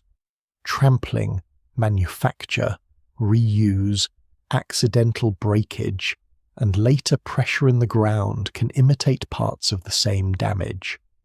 This is why archaeologists rarely rely on one broken point. They examine groups of artifacts from the same layer and ask whether the damage repeats in consistent ways. They look at where the break begins, how far it travels, and whether the fractured surface carries microscopic crushing or spin-off scars. They compare points known to have been used experimentally with those recovered from archaeological sites. When several lines of evidence agree, the case for projectile use becomes stronger. When they do not, uncertainty must remain. The stone fragments from Mézières Canal in Belgium are important for precisely this reason. Their fractures were studied not simply as broken tools, but as the products of terminal ballistics, the violent moment when a moving projectile meets resistance. Experimental comparisons suggested that the impact speeds were consistent with mechanically delivered darts. The conclusion pushed trace-based evidence for spear thrower use in Europe back to about 31,000 years ago. Yet even here, the argument depends on patterns, probabilities, and controlled comparison. No wooden launcher survives beside the points to settle the matter completely. Bone can preserve a different kind of testimony. Occasionally, a stone or bone point remains embedded in an animal skeleton. More often, the projectile is gone, but the bone shows a puncture, cut, fracture, or healing response. A clean penetration may indicate the path of a weapon. Splintering around the entry point may reveal the direction and force of impact. If the animal survived for a time, new bone growth can form around the wound, creating evidence of an earlier failed hunt. Such healed injuries are especially revealing because they show that projectile encounters were not always instantly fatal. The interpretation remains difficult. Large animals injure one another. Falls, bites, horn strikes, and natural accidents can damage bone. But an embedded stone fragment leaves less room for doubt, particularly when its material and shape match hunting armatures from the same cultural context. Even then, the delivery system may remain uncertain. The fragment proves that a weapon struck the animal, not whether it came from a hand-thrown spear, an Atlatl dart, or another projectile system. Hunting sites add the missing landscape around these wounds. At some locations, animal remains occur in concentrated deposits with cut marks, broken points, hearths, and evidence of processing. The age profile of the animals may suggest selective hunting rather than random death. Repeated use of a crossing, marsh edge, cliff approach, or narrow valley may reveal how people turned geography into part of the weapon. A dart does not need to travel enormous distances when the terrain has already guided the prey into a predictable path. Artifact distribution can sometimes hint at where throws occurred. Points found in the bodies or immediate surroundings of animals may mark impact zones. Broken foreshafts and discarded armatures may indicate repair areas nearby. Concentrations of flakes can reveal where new points were made after a hunt. Yet archaeological layers are rarely frozen moments. Water moves objects, scavengers disturb bones, people return to the same place over generations, sediment shifts. What appears to be one event may be the compressed residue of many. Where patterns on launchers offer another form of evidence when organic preservation is unusually kind. The grip may become smoothed by the hand, The spur may show polish, compression, or small fractures where it repeatedly met the rear of the dart. Grooves can develop along the surface that supported the shaft. Bindings may leave impressions or darkened areas. These traces do not always prove exactly how the object was used, but they help distinguish an active weapon from a carved form made for display or ceremony. The same is true of foreshafts. Repeated insertion into a main shaft can polish the base. Adhesive residues may survive in protected cracks. Binding wear can reveal where sinew or fibre once held the point. A snapped foreshaft may show whether it failed during impact, extraction, or later damage. When microscopic traces, fracture form, and archaeological context align, the vanished dart begins to reassemble itself. Experimental archaeology is essential because many of these traces cannot be understood from static objects alone. Researchers reproduce projectile points from similar stone, haft them onto shafts, and launch them with hand-thrown spears, atlatls, or bows. They vary target material, distance, shaft weight, point design, and angle. High-speed cameras record how darts flex and separate from the spur. Velocity measurements show what different users and weapon configurations can achieve. After impact, the points are examined for fractures that can be compared with archaeological specimens. These experiments reveal how many variables shape the result. A point striking a bone at a right angle may shatter, while the same point glancing across the surface survives almost intact. A rigid target creates different damage from a carcass with skin, muscle, and moving joints. Stone quality matters. Hafting depth matters. A loose point may detach before absorbing the full impact. A flexible dart may enter at a slight angle because the shaft is still oscillating. There is no single universal fracture that belongs only to an atlatl. Experiments also show the difference between maximum performance and realistic use. A modern thrower on level ground can launch a dart to impressive distances, especially when accuracy is not important. Hunting performance is more conservative. The target moves. The thrower may be cold, tired, crouched, or standing on uneven ground. Vegetation and companions limit the casting path. The most useful comparison is therefore not how far a dart can possibly travel, but how reliably it can strike with sufficient force under plausible conditions. Replicas can also mislead if they are treated too confidently.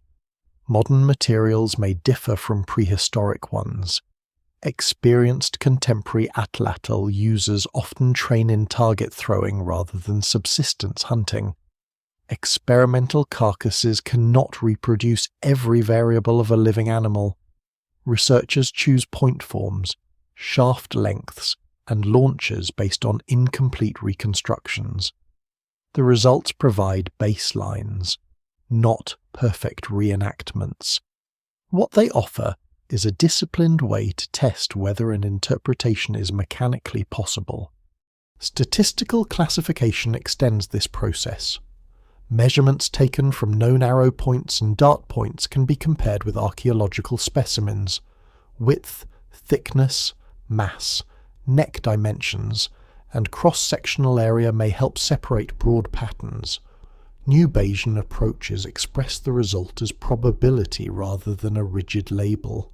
A point might be more likely to belong to a dart system than a bow system, while still retaining a meaningful chance of the alternative.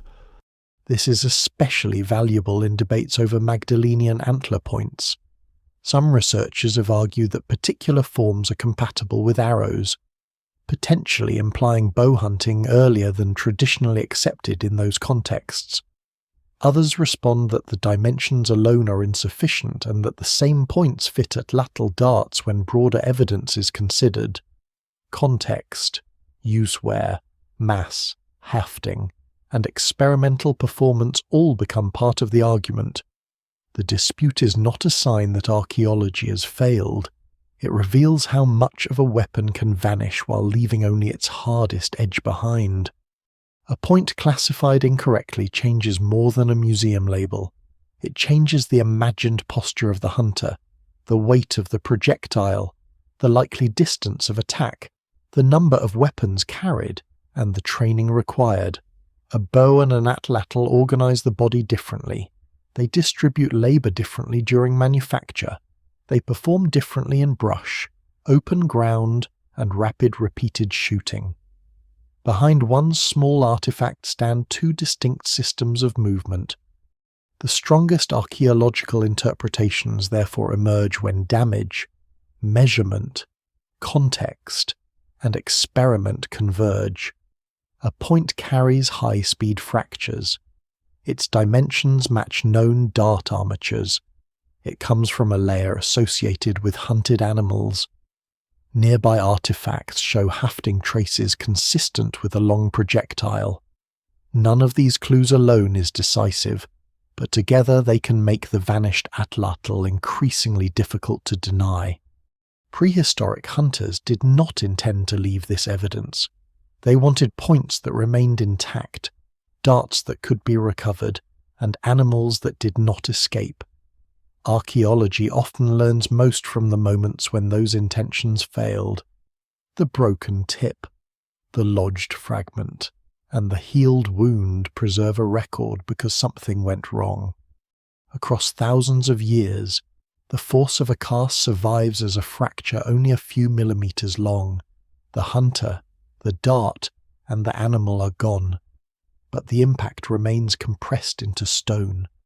Under magnification, that tiny scar opens again into motion, the lever turning, the shaft bending, the point crossing the final distance, and the instant when human engineering met the resistant weight of the living world.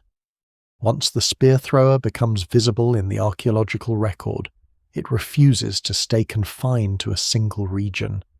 Versions of the same mechanical principle appear across enormous distances, from Ice Age Europe to the Americas, from Arctic coasts to Australia, and in societies separated by oceans, climates, languages, and thousands of years. The objects are not identical, and their histories do not form one simple trail of diffusion. Yet again and again, people arrive at a similar solution, a short device held in the hand, a long projectile supported at the rear, and a lever that sends human force farther than the arm can reach alone. Europe preserves some of the most famous prehistoric spear throwers because caves and shelters occasionally protected pieces made from antler and bone. In later Upper Paleolithic contexts, particularly those associated with Magdalenian communities, launchers become both functional tools and remarkable works of carving. Horses curve along their surfaces, ibex, reindeer, mammoths, birds, and fish emerge from the material. Some are complete enough to show the hook or spur. Others survive only as fragments whose mechanical role is reconstructed from shape and wear. These carved examples reveal more than artistic skill. Antler is strong, workable, and available from hunted or naturally shed animals. Its structure allows a launcher to be shaped into a durable form while carrying decoration that may have communicated identity, memory, or relationships with prey. Yet the decorated pieces are only the visible part of European spear thrower use. Plain wooden launchers almost certainly existed in far greater numbers and disappeared almost completely. Archaeology may therefore overrepresent the unusual objects that were carved from more durable materials. Farther east, evidence becomes less direct. Large areas of Asia possess deep histories of projectile technology, but organic preservation is uneven, archaeological coverage varies, and many points cannot be assigned confidently to a particular delivery system. Mechanically projected weapons may have moved through networks of mobile hunters, arisen independently, or changed form as people entered new landscapes. The absence of preserved launchers does not prove the absence of the idea. It often means only that wood has returned to the soil. Northern environments create especially strong reasons to extend reach. Across cold plains and tundra, large animals move through open spaces where close approach can be difficult, along coasts, rivers, and ice margins.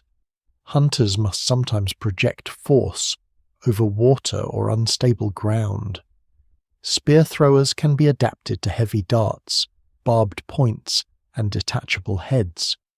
In later Arctic traditions, throwing boards become highly specialized tools used in marine hunting, where the goal is not merely to strike but also to remain connected to the projectile through lines, floats, or recoverable shafts. These northern launchers often differ visibly from European Ice Age forms. They may be narrow, carefully shaped to the hand, and designed for use from boats or constrained positions. Their mechanics remain related, but their cultural histories are distinct.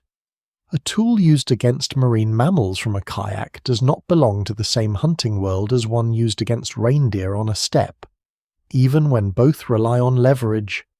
Similarity of principle should not erase difference of tradition. In Australia, the spear thrower is best known through forms often called the woomera. Though local names and designs vary widely, some serve more than one purpose. A throwing board may assist in launching spears, but it can also function as a carrying implement, a cutting surface, a fire-making aid, or a tool incorporated into daily movement. This multifunctionality reveals a different way of organizing technology. The object is not necessarily a specialized device, carried only for the moment of the hunt. It may belong to a broader mobile toolkit in which one carefully shaped piece performs several tasks. Australian spear thrower systems also demonstrate that the principle survives without remaining frozen. Launcher length, width, handle form, peg design, and spear type vary across regions. Open country, desert movement, woodland, and coastal environments all influence construction and use. The weapon exists within living traditions of ecological knowledge, craft, and social meaning, not as a fossil from an earlier stage of technology. Its persistence challenges any assumption that the bow must always replace the Atlatl wherever the two are mechanically possible. The Americas preserve one of the broadest and most complex spear thrower histories. Early stone points associated with Paleo-Indian hunting have been analyzed for evidence of mechanically assisted propulsion, especially in relation to large prey and open landscapes. Complete launchers rarely survive from the earliest periods, but point dimensions, fracture patterns, and later preserved equipment support the importance of Atlatl systems across much of the continent. In dry regions of western North America, caves and rock shelters occasionally protect the organic components that normally disappear. The Atlatl from San Esteban Rock Shelter in West Texas, more than 6,000 years old, may be among the oldest directly dated preserved examples in North America. Its survival depends on aridity, the very condition that makes so many other archaeological sites difficult places for human life. A wooden object rests for millennia in a dry shelter while countless similar launchers vanish elsewhere, creating an accidental window into a much larger lost tradition. These preserved Western examples often appear beside dart fragments, foreshafts, cordage, sandals, baskets, and other organic materials. Together, they restore the Atlatl to daily life. It is no longer just a mechanical concept inferred from points. It belongs to people carrying equipment through canyon country, gathering plants, repairing tools, and returning repeatedly to shelters that offered shade and protection. The weapon sits inside a complete material world. Farther south, the Atlatl becomes highly visible in the art and political imagery of Mesoamerica, Spear throwers appear in association with hunters, warriors, deities, and rulers. In these contexts, the launcher carries meanings beyond subsistence. It can signal authority, martial power, ancestry, or sacred identity. The same lever that once increased hunting range becomes part of the visual language of states and cities. This transformation does not separate the ceremonial object from practical mechanics. Symbolic power often grows from real effectiveness. A weapon capable of sending a dart with force across open space naturally lends itself to images of command and reach. Yet artistic representations must be interpreted carefully. A depicted Atlatl may express status or ritual significance, rather than document ordinary battlefield use in exact detail. The image preserves the idea of the weapon as much as its daily practice. In South America and the Caribbean, spear thrower traditions also appear in varied forms, though evidence differs greatly by region and period. Tropical conditions destroy wood rapidly, leaving stone, bone, and artistic representations to carry much of the story. Coastal deserts, highlands, and dry caves preserve more. As elsewhere, the record is patchy enough that apparent gaps may reflect preservation and research rather than true absence. The global pattern raises an unavoidable question. Did the spear thrower spread outward from one original invention, or did different peoples discover leverage independently? The evidence cannot yet support one simple answer. The earliest traces are too incomplete, and the distances too large. Some regional traditions may descend from very ancient shared knowledge carried by migrating populations. Others may represent reinvention. Mechanical problems can produce similar solutions, especially when humans everywhere possess arms, flexible shafts, and a need to strike beyond immediate reach. Convergent invention is plausible because the Atlatl's principle can emerge from ordinary experimentation. A hooked stick used to support or cast a shaft may reveal its advantage quickly. Yet a functioning weapon requires more than noticing leverage. Darts must be redesigned. Release must be learned. Materials must be matched. This complexity makes independent invention possible, but not inevitable. Cultural transmission remains equally important. A single demonstration could communicate the essential idea across neighbouring groups, after which each community could reshape it into a local form. The weapon's distribution therefore reflects both movement and adaptation. People carry tools when they migrate, exchange ideas when they meet, and abandon designs that no longer suit their surroundings. A launcher developed for open country hunting may become shorter in woodland. A terrestrial dart may become a barbed marine projectile. A plain board may become carved, weighted, or incorporated into political symbolism. The mechanical core travels, but the cultural object changes. Across continents, the Atlatl never belongs to humanity in one uniform sense. It belongs to particular hands, materials, animals, and landscapes. Its repeated appearance is powerful not because every version is the same, but because so many societies discover that the distance between body and target can be reorganized. From carved antler in European caves to dry wooden launchers in American shelters, from Arctic throwing boards to Australian woomeras, the lever enters different worlds and becomes local each time. The result is not a single line on a map. It is a constellation of related inventions and inherited traditions, some connected, some perhaps independent, many hidden by decay. Wherever the full weapon survives, it reveals a familiar movement. The hand advances, the launcher turns, the dart separates, and human reach crosses a space that once belonged only to danger. The spread of the Atlatl does not merely add a new object to the hunter's equipment, it changes the geometry of the hunt itself. Before the lever, the distance between hunter and animal is a narrow and dangerous corridor. The closer the hunter moves, the greater the chance of an effective strike, but also the greater the chance that the animal will turn, charge, kick, gore, or escape before the weapon can be used. The Atlatl does not remove that tension, but it shifts the point at which human force becomes effective. A few additional meters may be enough to alter the entire encounter. This change is easy to underestimate because prehistoric hunting was never a simple contest between one person and one animal. It involved terrain, wind, group coordination, prey behavior, previous experience, and the physical condition of everyone involved. A more powerful projectile does not replace those elements.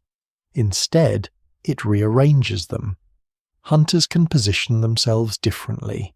They can wait behind cover that would be too distant for a hand-thrown spear. They can prepare several lines of attack rather than depending on one close approach. The animal still controls much of the moment through its movement, but the hunters gain more options. Risk changes first. Large prey can injure or kill even when already wounded. A bison, horse, elk, or other powerful animal does not become harmless because a projectile has entered its body. Close-range hunting requires the hunter to remain within the space of sudden movement. The Atlatl allows some attacks to begin from beyond that immediate danger zone.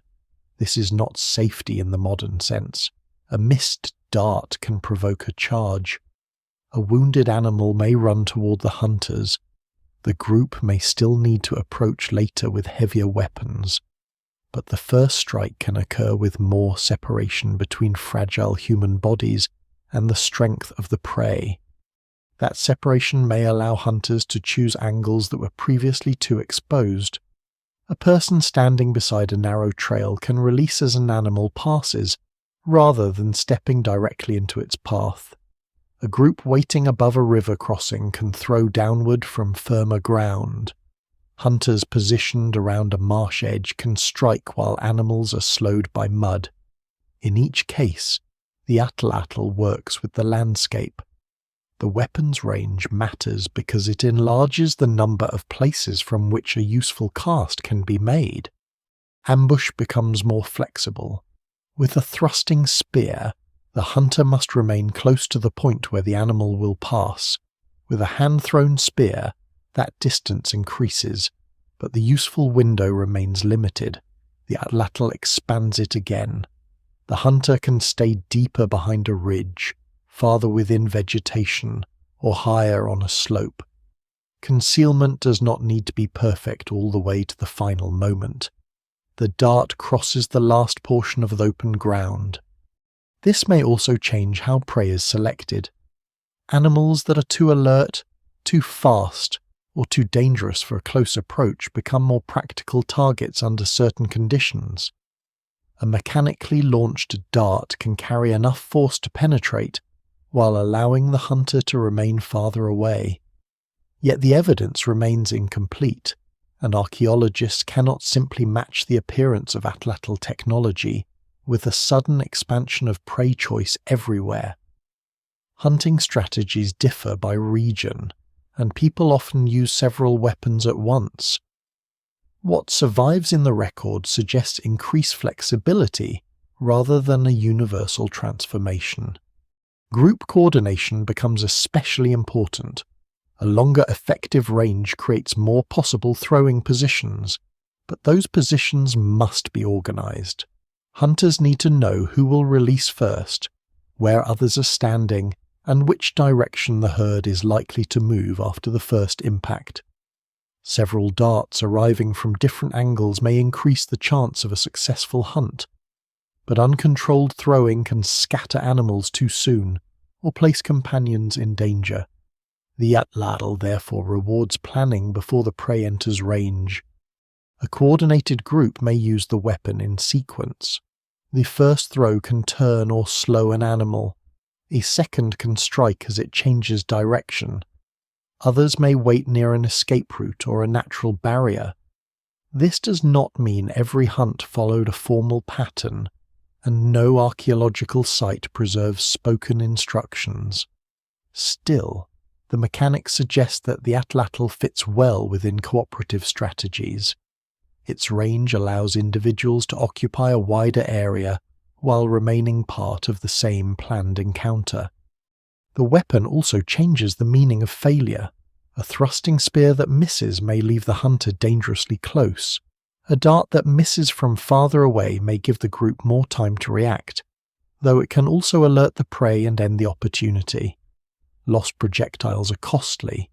A long shaft, carefully straightened and fitted with a point, represents hours of work.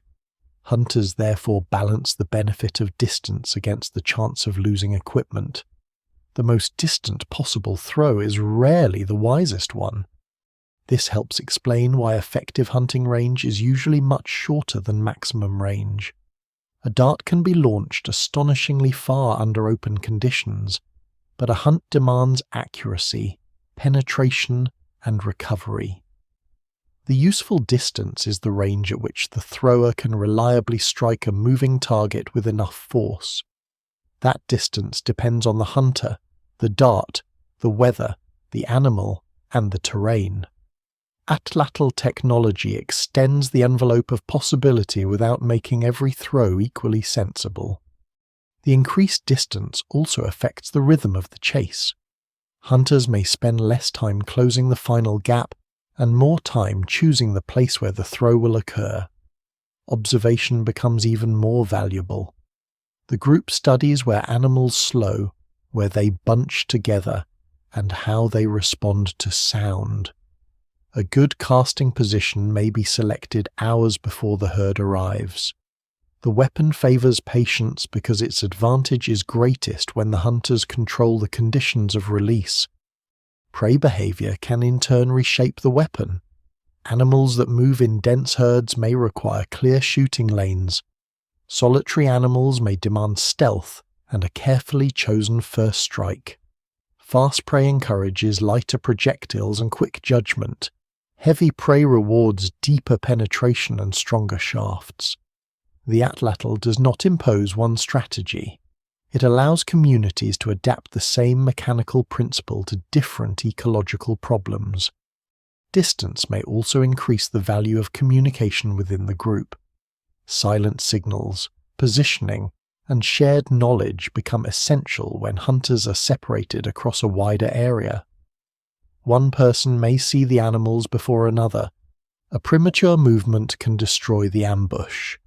The technology therefore depends not only on individual throwing skill, but on collective restraint. The most important action may be waiting. The presence of several skilled throwers can distribute risk more evenly. The hunt no longer depends entirely on one person approaching closest to the animal.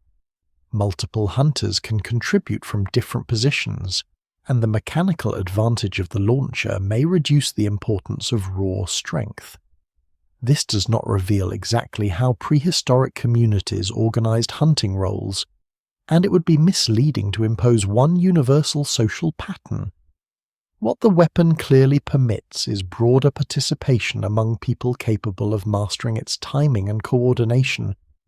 The Atlatl also alters the sequence between first impact and final recovery. A dart strike may begin a pursuit rather than end it.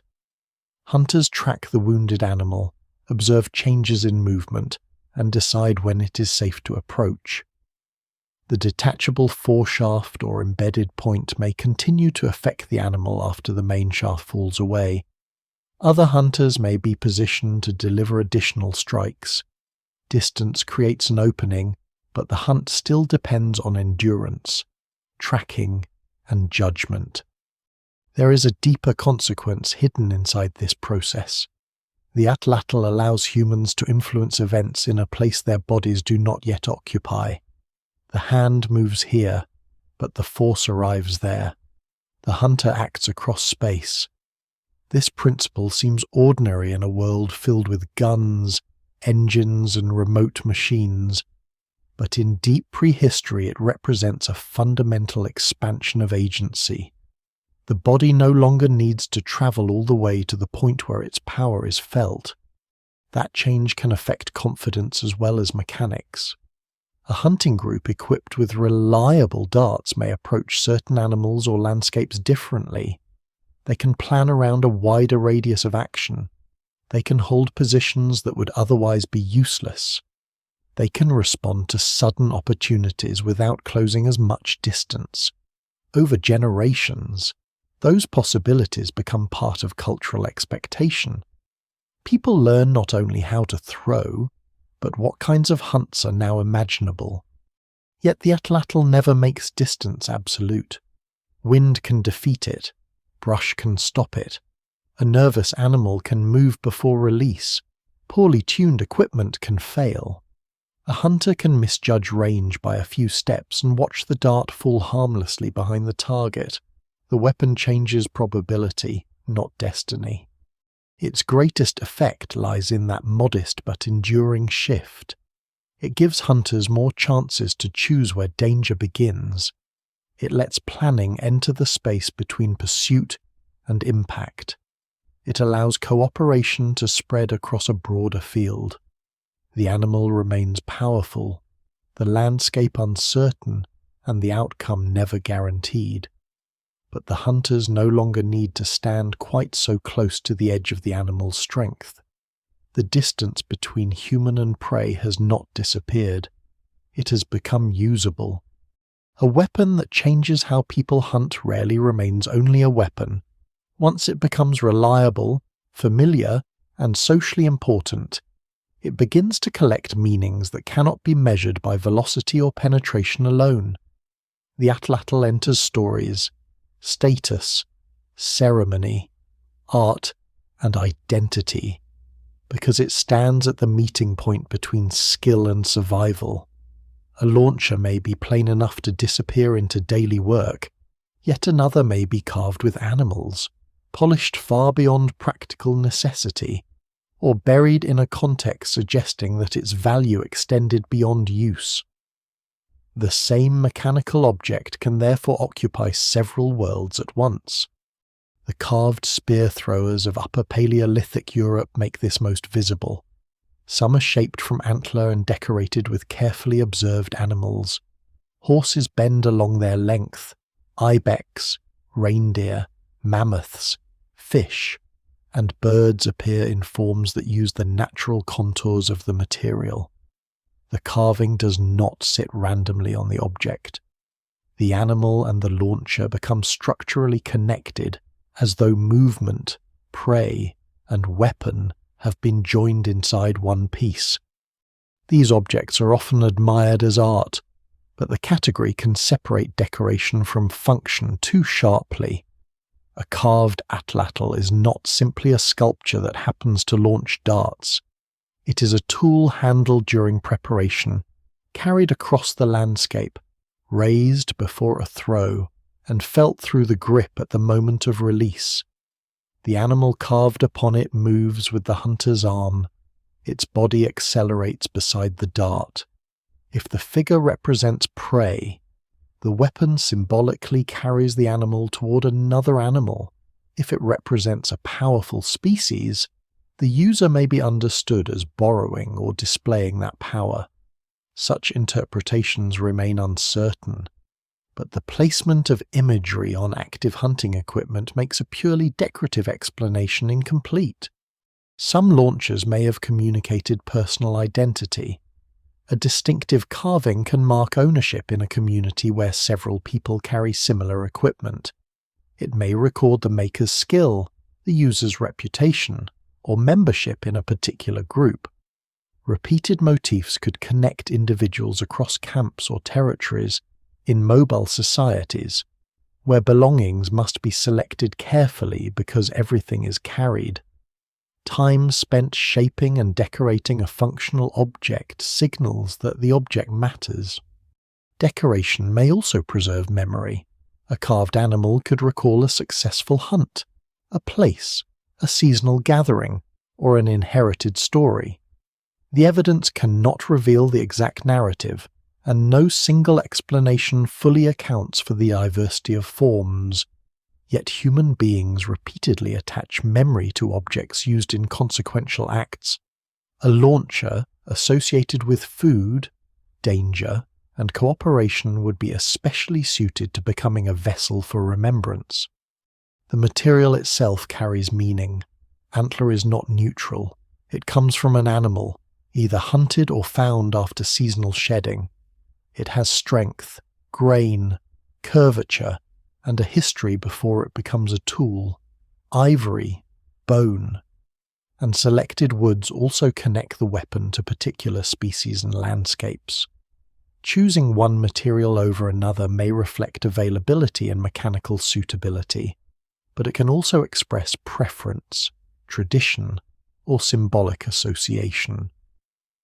A launcher made from the body of an animal participates in the hunt through material already taken from the living world.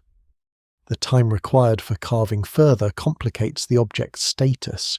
A plain wooden atlatl can function effectively. Elaborate decoration is therefore not mechanically necessary.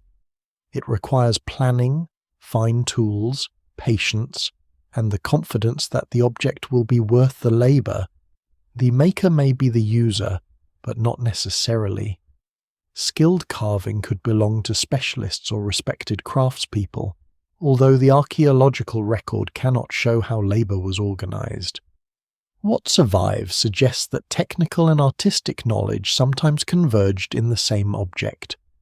We can reveal whether decorated launchers were actually used, polish around the grip, damage near the spur, and repeated contact marks may show that an ornamented piece was not merely ceremonial. Other examples may have been too fragile, incomplete, or unusual for ordinary hunting. The boundary between practical and ritual use is rarely clear. A weapon can be used effectively and still carry ceremonial significance. In many societies, the most meaningful objects are not separated from daily life. They derive power precisely because they participate in it. The atlatl's association with hunting success would naturally make it important in social reputation. A skilled thrower contributes food, material, and security to the group. Accuracy, patience, and judgment become visible during communal hunts. The launcher can therefore represent competence. A particular weapon may become associated with a person known for reliable casting, just as a distinctive tool can become linked to the craftsperson who made it. Reputation does not depend only on striking prey. It also comes from restraint. The experienced hunter knows when not to throw, how to avoid wasting darts, and how to coordinate with others. Social value attaches to disciplined skill rather than uncontrolled aggression. An atlatl held at the ready may symbolize potential power, but its proper use depends on timing and collective responsibility. As communities become larger and political systems more complex, the weapon's meaning can expand. In Mesoamerican imagery, spear throwers appear with rulers, warriors, and deities. The launcher becomes a sign of authority and martial reach. Its physical ability to project force across distance lends itself naturally to political symbolism. A ruler holding an atlatl is not merely shown as someone who hunts. The image may communicate command, conquest, divine sanction, or inherited legitimacy. This symbolism may persist even when the weapon is not the most common tool in every practical setting. Political images often preserve older technologies because those technologies carry ancestral prestige. A spear thrower can remain powerful in art after bows, clubs, blades, or other weapons have become equally important. Its meaning is not tied only to battlefield efficiency. It can evoke the authority of founders, gods, or heroic ancestors. The same principle appears in ritual deposits, weapons placed in graves, offerings, or ceremonial settings may have been selected because they represented the person, role, or power of the deceased, yet caution is necessary. An object found in a burial does not automatically prove that it was ceremonial in life, and a damaged launcher in a ritual context may have been an ordinary tool before deposition. Archaeologists must distinguish between the history of the use and the final act that placed the object in the ground. Miniature or unusually shaped spear throwers may offer additional clues, though their purposes remain debated. Some could be teaching tools, symbolic objects, toys, ritual items, or fragments misidentified by modern observers. Scale alone does not provide a secure answer. The important point is that the mechanical form of the Atlatl became recognizable enough to be reproduced even when full function may not have been the primary goal. The weapon can also shape social bonds through exchange. High-quality stone for points, antler for launchers, resin for hafting, and suitable shaft wood may come from different places. Finished objects or raw materials can move between groups. A decorated launcher may travel as a gift, alliance marker, or valued possession. Its style can reveal connections across regions even when the people themselves leave no written record. Learning reinforces these bonds. Teaching someone to use an Atlatl requires time, patience, and trust. The teacher transmits not only motion but also knowledge of materials, prey, repair, and safe coordination. The weapon becomes part of a chain linking generations. A launcher may be inherited physically, but the more important inheritance is the practiced movement that makes it useful. This is why the social life of the Atlatl cannot be separated from its mechanics. The lever creates speed, but culture decides who learns to use it, how it is decorated, what animals are carved upon it, where it is carried, and what meanings gather around the act of release.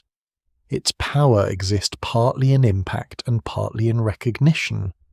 A plain throwing board may leave no sign of these meanings when it decays. A carved antler launcher survives and appears exceptional, but it may represent only the visible edge of a much broader symbolic world. Songs, stories, gestures, ceremonies, and reputations disappear more completely than wood.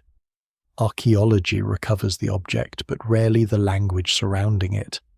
Still, the surviving forms make one conclusion difficult to avoid. People did not treat every Atlatl as an interchangeable mechanical aid. Some were shaped with attention far beyond basic necessity. They were made beautiful, memorable, and socially legible. The weapon that carried force across distance also carried identity across time. When the hunter raised a carved launcher, the object brought more than leverage into motion. It carried the animal from which its material came, the hand of the maker, the memory of previous throws, the expectations of the group, and perhaps meanings that no modern observer can fully recover. The dart left the spur and vanished toward the target, but the launcher remained in the hand, holding the visible history of the person who released it. The bow does not arrive as an obvious victor. When it first enters landscapes already shaped by spear thrower hunting, it must compete with a weapon that has been refined for thousands of years. The Atlatl can launch a heavy dart with penetrating force. Its construction is comparatively simple. Its materials are often available locally. Skilled users understand its rhythm, and entire systems of hunting, repair, teaching, and cooperation have grown around it.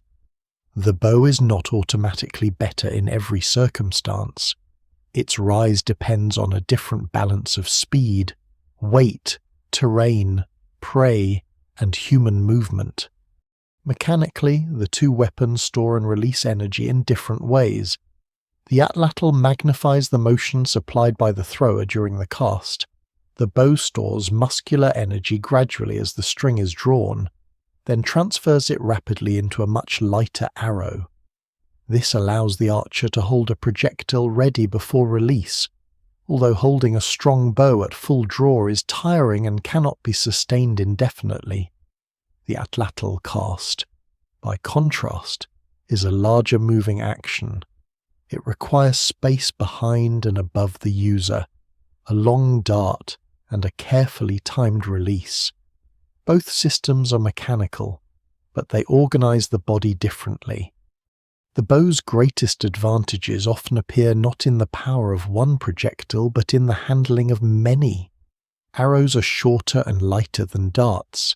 A hunter can carry more of them with less bulk.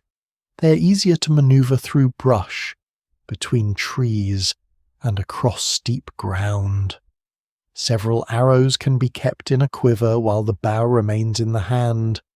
Reloading can be quicker than setting another long dart onto an atlatl, especially when the user is practiced and the target remains visible. Rate of fire matters when the first shot misses, when several animals pass through a narrow opening, or when a hunt becomes unpredictable. An atlatl user may carry multiple darts, but their length makes them awkward to manage. Each must be aligned with the spur before the cast. A bow user can often nock a second arrow while moving less dramatically.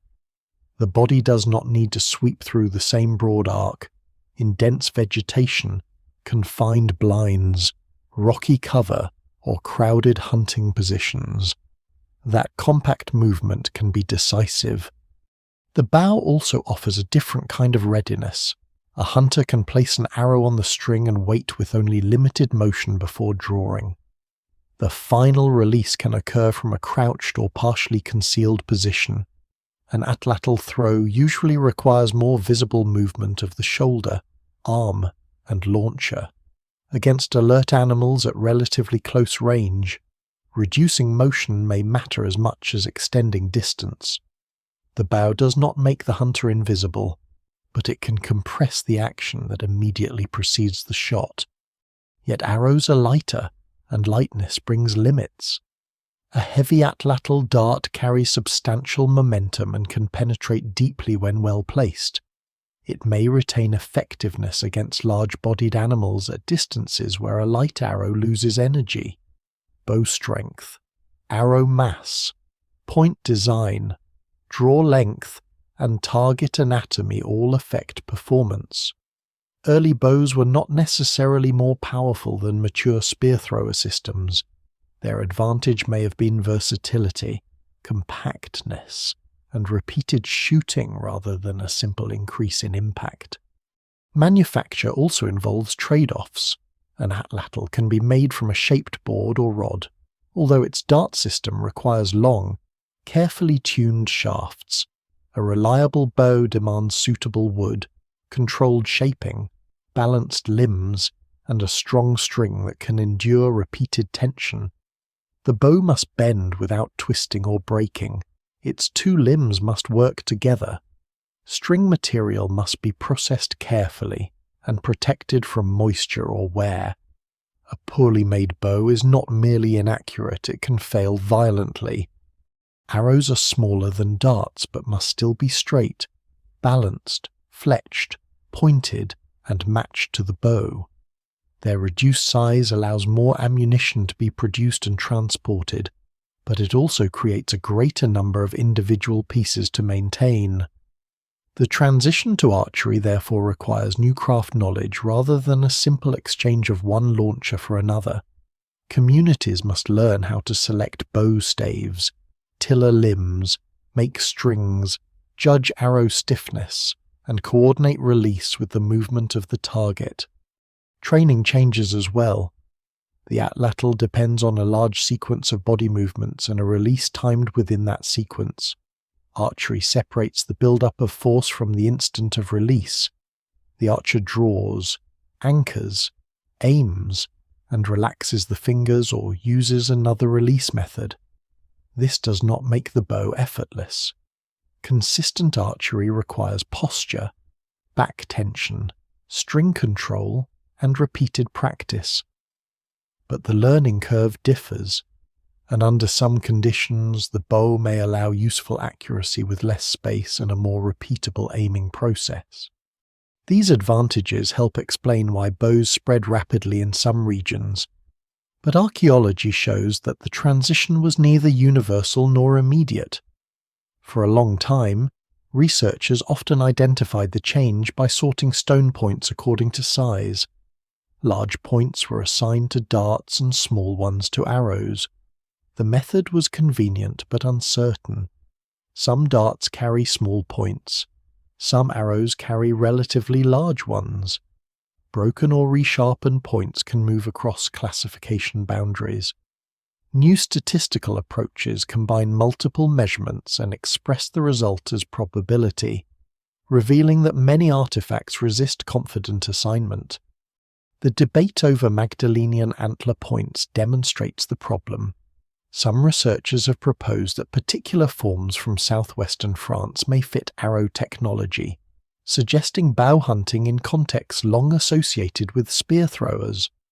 Others argue that their dimensions and archaeological settings do not provide convincing evidence for bows and remain compatible with Atlatl darts.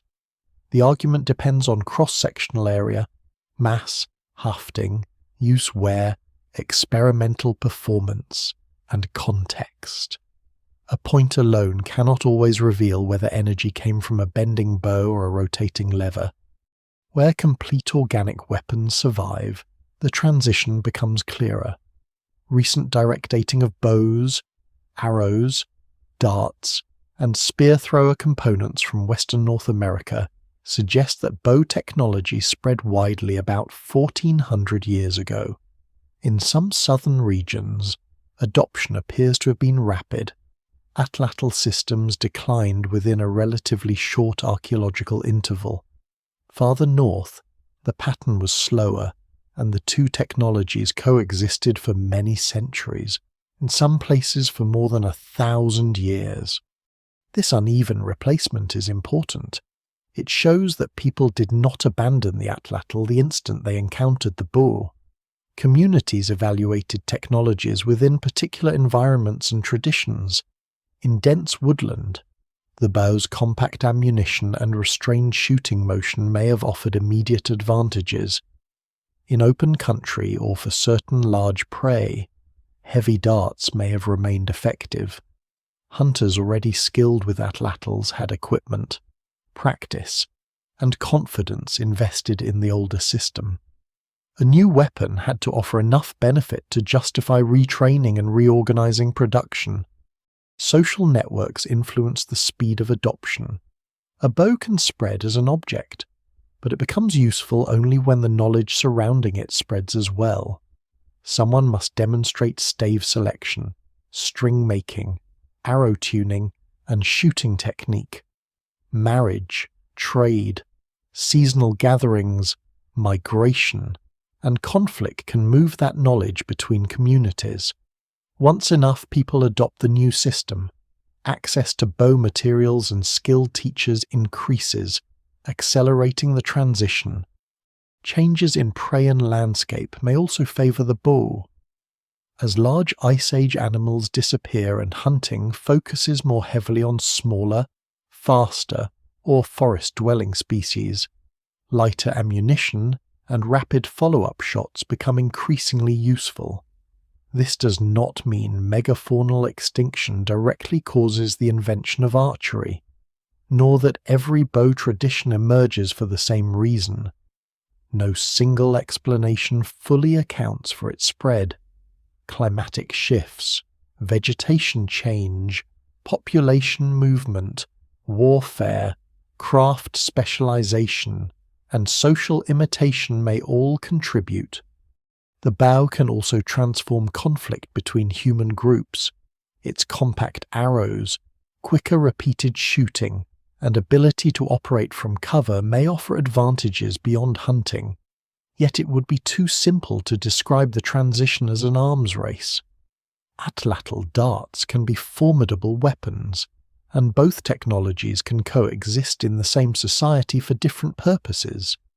A community may retain heavy darts for particular animals, while adopting bows for smaller prey or defense. Replacement can begin as specialization. What ultimately allows the bow to rise is not that it defeats the Atlatl in every mechanical category. It offers a new package of possibilities. More ammunition can be carried. Shots can follow one another more quickly. The shooting movement can fit tighter spaces. The weapon can remain ready with less conspicuous motion. Its lighter projectiles suit changing prey and mobile hunting in many environments. The Atlatl is not rendered primitive by this change. It has already transformed human reach and endured across immense spans of time. The bow succeeds partly because it develops within a world where mechanical projection is already understood. Human beings have long learned that force can be stored, redirected, and released through tools. The new weapon rearranges that lesson. Across Western North America, Europe, and other regions, the archaeological transition appears not as one dramatic replacement, but as overlapping shadows. Dart points become less common. Arrow forms multiply. Old launchers remain in use beside new bows. Some hunters change quickly, others preserve familiar equipment for generations. Eventually, in many places, the shorter arrow begins to dominate the surviving record.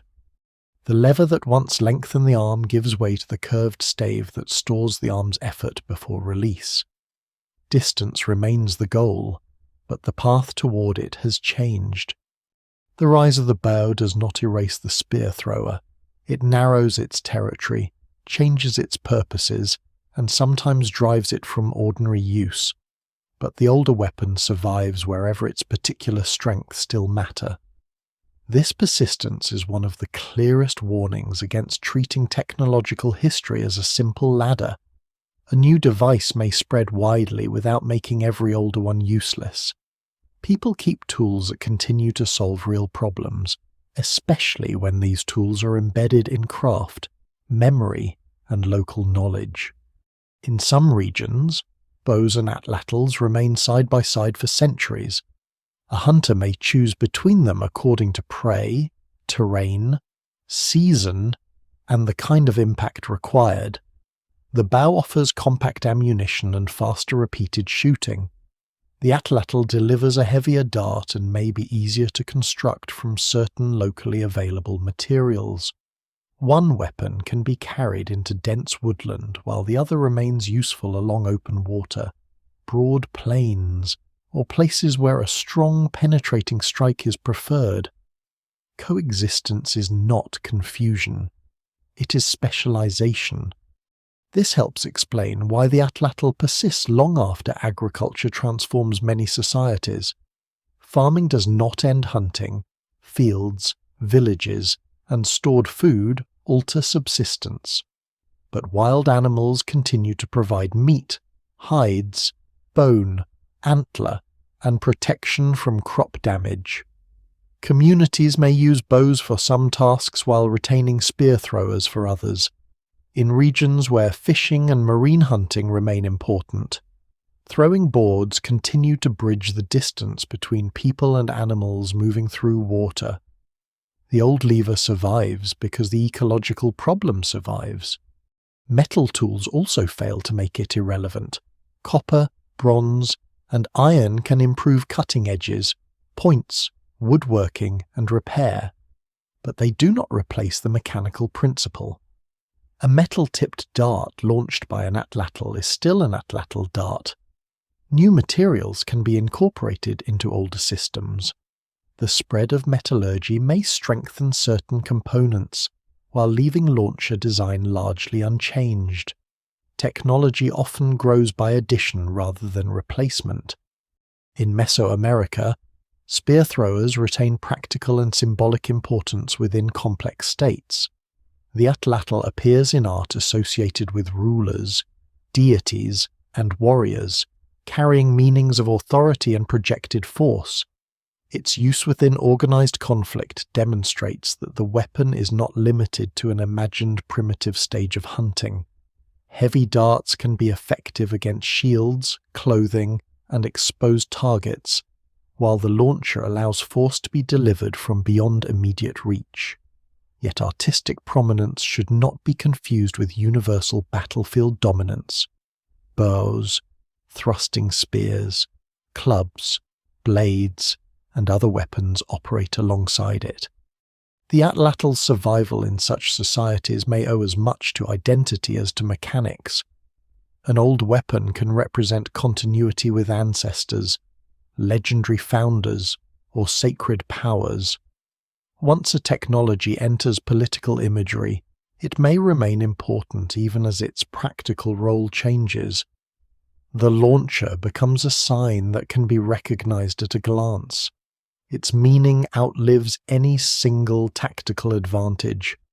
Elsewhere, spear throwers endure because their construction fits mobile life. In parts of Australia, throwing boards remain integrated into broader toolkits rather than serving only one narrow purpose.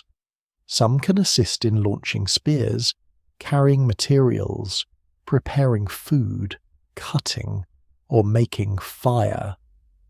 A multifunctional object justifies its place in a traveller's equipment differently from a specialized weapon.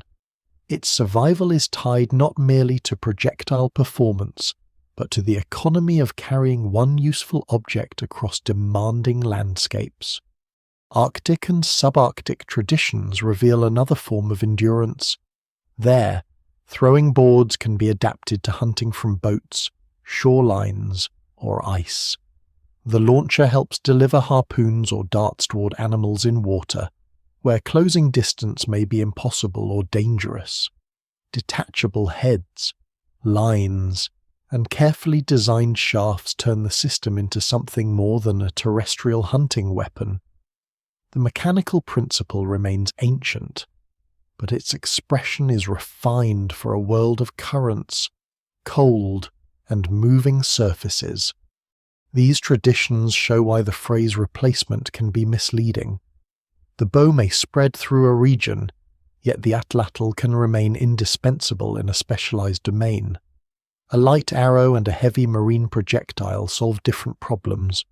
One does not need to defeat the other. The community chooses according to task. Colonial expansion places these traditions under pressures far more severe than ordinary technological competition. Imported weapons, forced relocation, restrictions on hunting, disease, missionization, land loss, and disruption of teaching networks can weaken or end Atlatl use even where the weapon remains mechanically effective. In such cases, disappearance does not demonstrate inferiority. It may reflect the destruction of the social and ecological systems that allowed the technology to continue. This distinction matters. A weapon can vanish because another performs better under local conditions, but it can also vanish because access to land has been removed. Suitable materials have become scarce, hunting practices have been prohibited, or the people who carry the knowledge have been separated from one another. Archaeological absence after colonial contact must therefore be interpreted within histories of coercion and disruption, not merely as a neutral march of progress. Even under these pressures, knowledge sometimes survives in fragments. Museum collections preserve launchers and darts, though many were removed from their original communities with little documentation.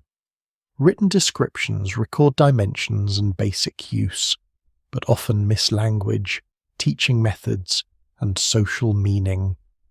Photographs may capture a grip or stance without explaining why one form is preferred. Objects are preserved more easily than relationships. Where traditions continue, they can provide insights that archaeology alone cannot recover. Skilled makers understand how local woods behave, how shafts respond to humidity, how a spur should fit, and how the launcher must feel through release. Experienced users know that two Atlatls of identical length can perform differently because of balance, flexibility, or grip. This living knowledge reveals how much is lost when ancient technology is reduced to measurements in a catalogue. Modern revival movements have helped return the Atlatl to public attention. Experimental archaeologists, indigenous practitioners, craftspeople, hunters, educators, and sporting organisations build and use spear throwers again. Competitive throwing transforms the weapon into a test of accuracy and consistency. Replicas allow researchers to examine motion, velocity, shaft flex, and impact under controlled conditions. At the same time, revival raises questions about context. A modern target range cannot reproduce the social world of prehistoric hunting, and a replica made from commercial materials does not automatically behave like an ancient original. Still, the act of throwing restores something that static display cannot. A launcher in a glass case appears small and passive. In motion, its purpose becomes immediate. The hand advances, the spur accelerates, and the dart leaves with a force that surprises many first-time users. The weapon suddenly makes sense not as an archaeological curiosity but as a practical machine. This modern recognition also corrects a long-standing bias.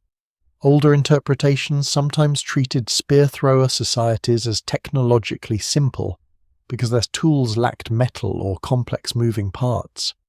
The Atlatl reveals a different kind of sophistication. Its mechanism is distributed across body, launcher, shaft, and timing. It requires no wheel or hinge, yet it reorganizes motion with precision. Its simplicity of appearance is not simplicity of thought. The weapon's refusal to vanish is therefore partly physical and partly intellectual.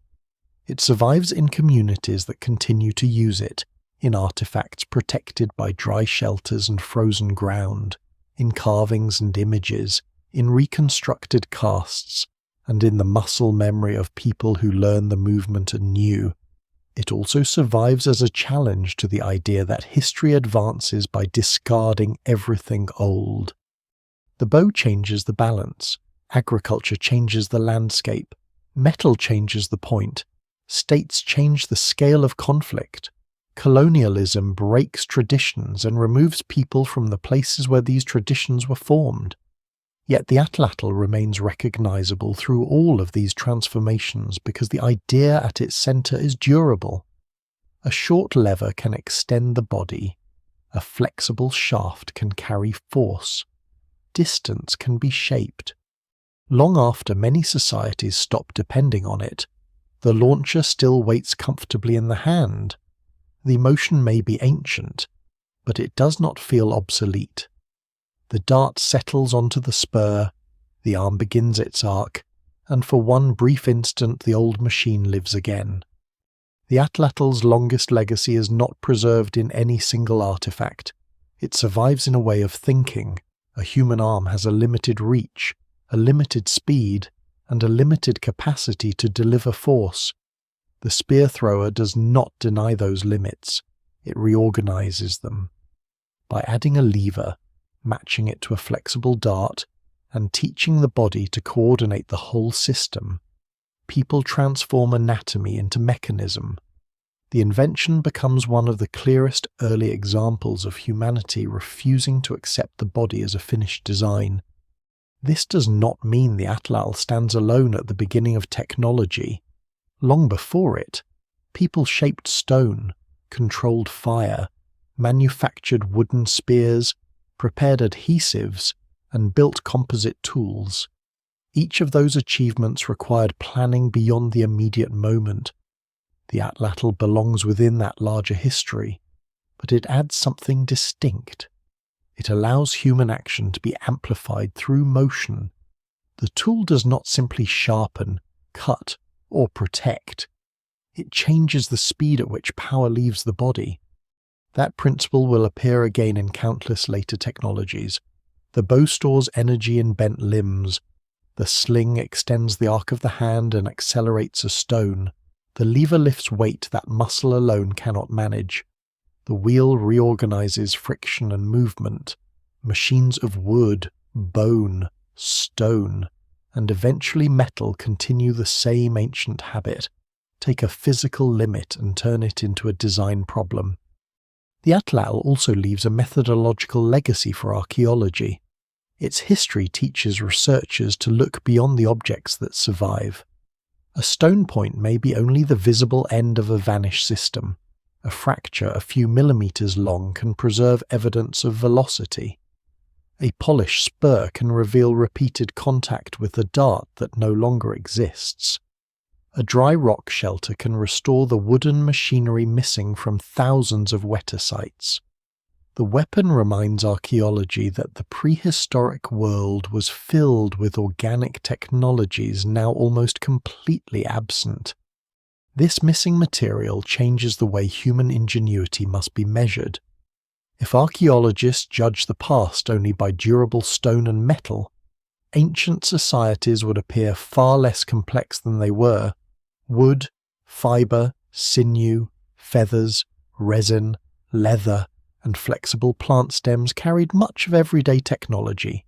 These materials formed containers, clothing, traps, cords, handles, structures, watercraft, and weapons. Most decayed without leaving recognizable traces. The Atlatl is therefore not merely a lost tool, it is an emblem of an entire lost technological world. Experimental archaeology attempts to recover a small part of that world through movement. Replicas are made from antler, wood, cane, stone, and modern substitutes. Darts are tuned, launchers adjusted, and points tested against controlled targets. High-speed cameras reveal the shaft bending under acceleration. Sensors record velocity. Fracture patterns are compared with archaeological specimens. These experiments cannot recreate the full experience of ancient hunting, but they allow vanished actions to become testable rather than remaining abstract. They also reveal how quickly the old mechanism becomes understandable. A person holding an Atlatl for the first time may struggle with accuracy, but the increase in range and speed is immediately apparent. The launcher feels less like an inert artifact and more like a discovery waiting to happen again. The dart rests against the spur, the arm moves, the shaft bends and disappears forward with a force that seems disproportionate to the object in the hand. Modern competitive throwing turns this motion into sport. Participants aim at targets placed at measured distances, refining accuracy through repeated practice. Organizations preserve knowledge of construction and technique, while public events introduce the weapon to people who may previously have known it only from museum displays. The setting is far removed from an Ice Age hunt, yet the bodily challenge remains recognizable. Timing still matters. Balance still matters. A poor release still sends the dart far from its mark. Modern use also exposes the limits of reconstruction.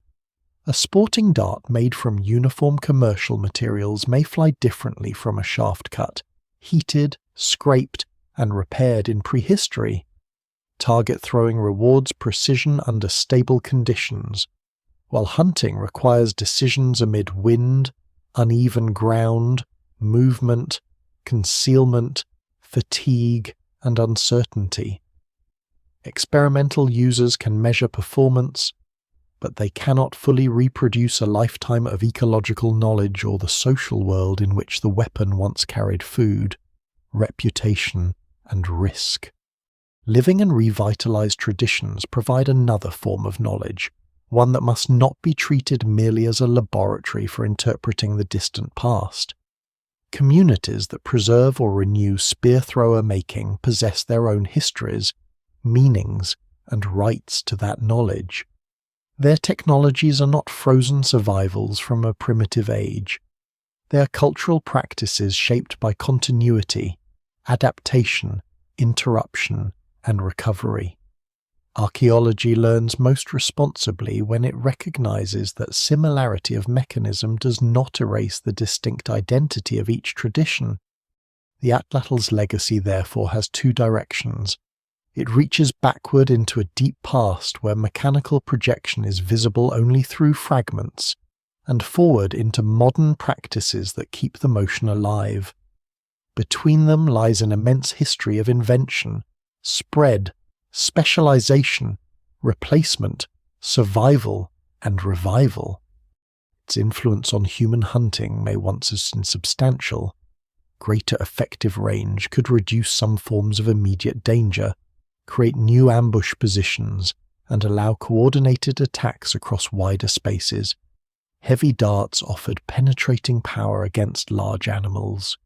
Composite construction made damaged parts replaceable. Mechanical advantage broadened the role of technique relative to raw strength. Yet the weapon did not guarantee abundance or conquest. It increased possibilities while leaving success dependent on knowledge, cooperation, and judgment. This is perhaps the most important correction to the idea of a sudden evolutionary leap.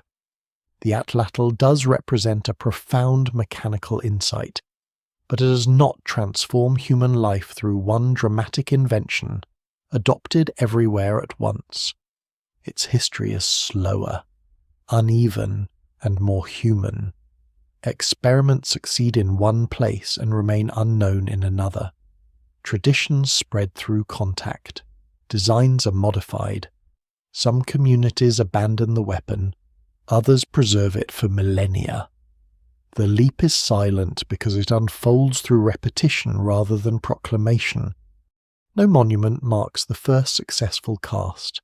No written account records the reaction of the first person who watched a dart travel farther than expected. The discovery may have occurred several times. It may have been obvious only after many failed attempts. A hook could break, a shaft could be too rigid, a dart could slip from the spur before release. The earliest functioning system may have emerged from a long sequence of mistakes that left no archaeological trace. Once perfected, however, the idea was difficult to forget. A child observing from a protected distance could see the weapon's movement. An apprentice could feel the difference between a poor dart and a balanced one. A neighbouring group could understand the principle from a demonstration. The essential lesson required no written language. It could pass through hands. That lesson was larger than hunting. It showed that force could be redirected, that flexible materials could store and return energy, and that the body could operate as one component within a constructed system. The human being using an Atlatl was neither separate from the machine nor replaced by it. Body and tool became temporarily inseparable. The mechanism existed only through practiced motion. This union between person and object remains one of the defining features of human history. Tools do not merely perform tasks outside the body, they change how people perceive what is possible. A distant animal becomes reachable. A narrow channel becomes crossable by force. A position once too exposed becomes useful. The landscape does not physically shrink, but technology changes its practical dimensions. The Atlatl's greatest achievement may therefore be its redefinition of distance. Before the throw, distance protects the prey and frustrates the hunter. After the invention, the same distance can protect the hunter while the dart crosses it. Empty space becomes an advantage that can be planned, measured, and entered by a projectile. Humans learn to act powerfully in places their bodies have not reached. The idea is now so familiar that its strangeness is easy to miss. Modern life is filled with actions performed across distance. Signals travel without the speaker. Machines move objects beyond the strength of the operator. Weapons reach farther than their users can see. The technological world is built upon extensions of human presence. The Atlatl stands near the beginning of that long and complicated history, a small lever held in one hand beneath an open sky. Its legacy is not simply that it killed more effectively. It is that it revealed a new relationship between intelligence, material, and motion. A person could study the body's limits, place an object at the point of limitation, and create a new capacity. The invention did not change the human skeleton. It changed what the skeleton could do. Now the landscape grows quiet again. The hunters, camps, migrations, and herds have passed beyond memory. Grass covers the places where darts once fell. River courses shift. Forests replace plains and then retreat. Stone points remain beneath layers of earth, separated from shafts that decayed thousands of years ago. A carved launcher rests in darkness until another pair of hands lifts it beneath museum light. The object is smaller than its history. It carries no sound of the hunt and no trace of the cold wind through which it once moved. Its maker's name is gone. The language spoken beside the fire is gone. Even the animals carved along its surface may belong to landscapes transformed beyond recognition. Yet the shape still explains itself when placed against a dart. The spur meets the hollow rear of the shaft. The hand closes around the grip. The motion begins almost naturally, as though the old design has been waiting patiently for a body to complete it. For an instant, the lost world returns not in full, and never without uncertainty, but through movement. The arm extends, the lever turns, the dart bends and leaves. It passes beyond the fingertips, beyond the natural reach of muscle and bone, carrying with it an idea older than cities and almost all written memory. Then the projectile falls somewhere in the distance, and silence closes over the ground once more. Human stories often survive this way not as complete accounts, but as fragments of intention, a broken point, a polished groove, a carved animal, a motion rediscovered after thousands of years. The Atlatl reminds us that disappearance is rarely absolute. Something remains, even when most of the world around it has vanished. Across the deep span of time, an unknown hunter stands at the edge of danger and raises a simple wooden lever. The prey is still distant. The outcome is uncertain, but the space between them is no longer empty. It has become part of the weapon,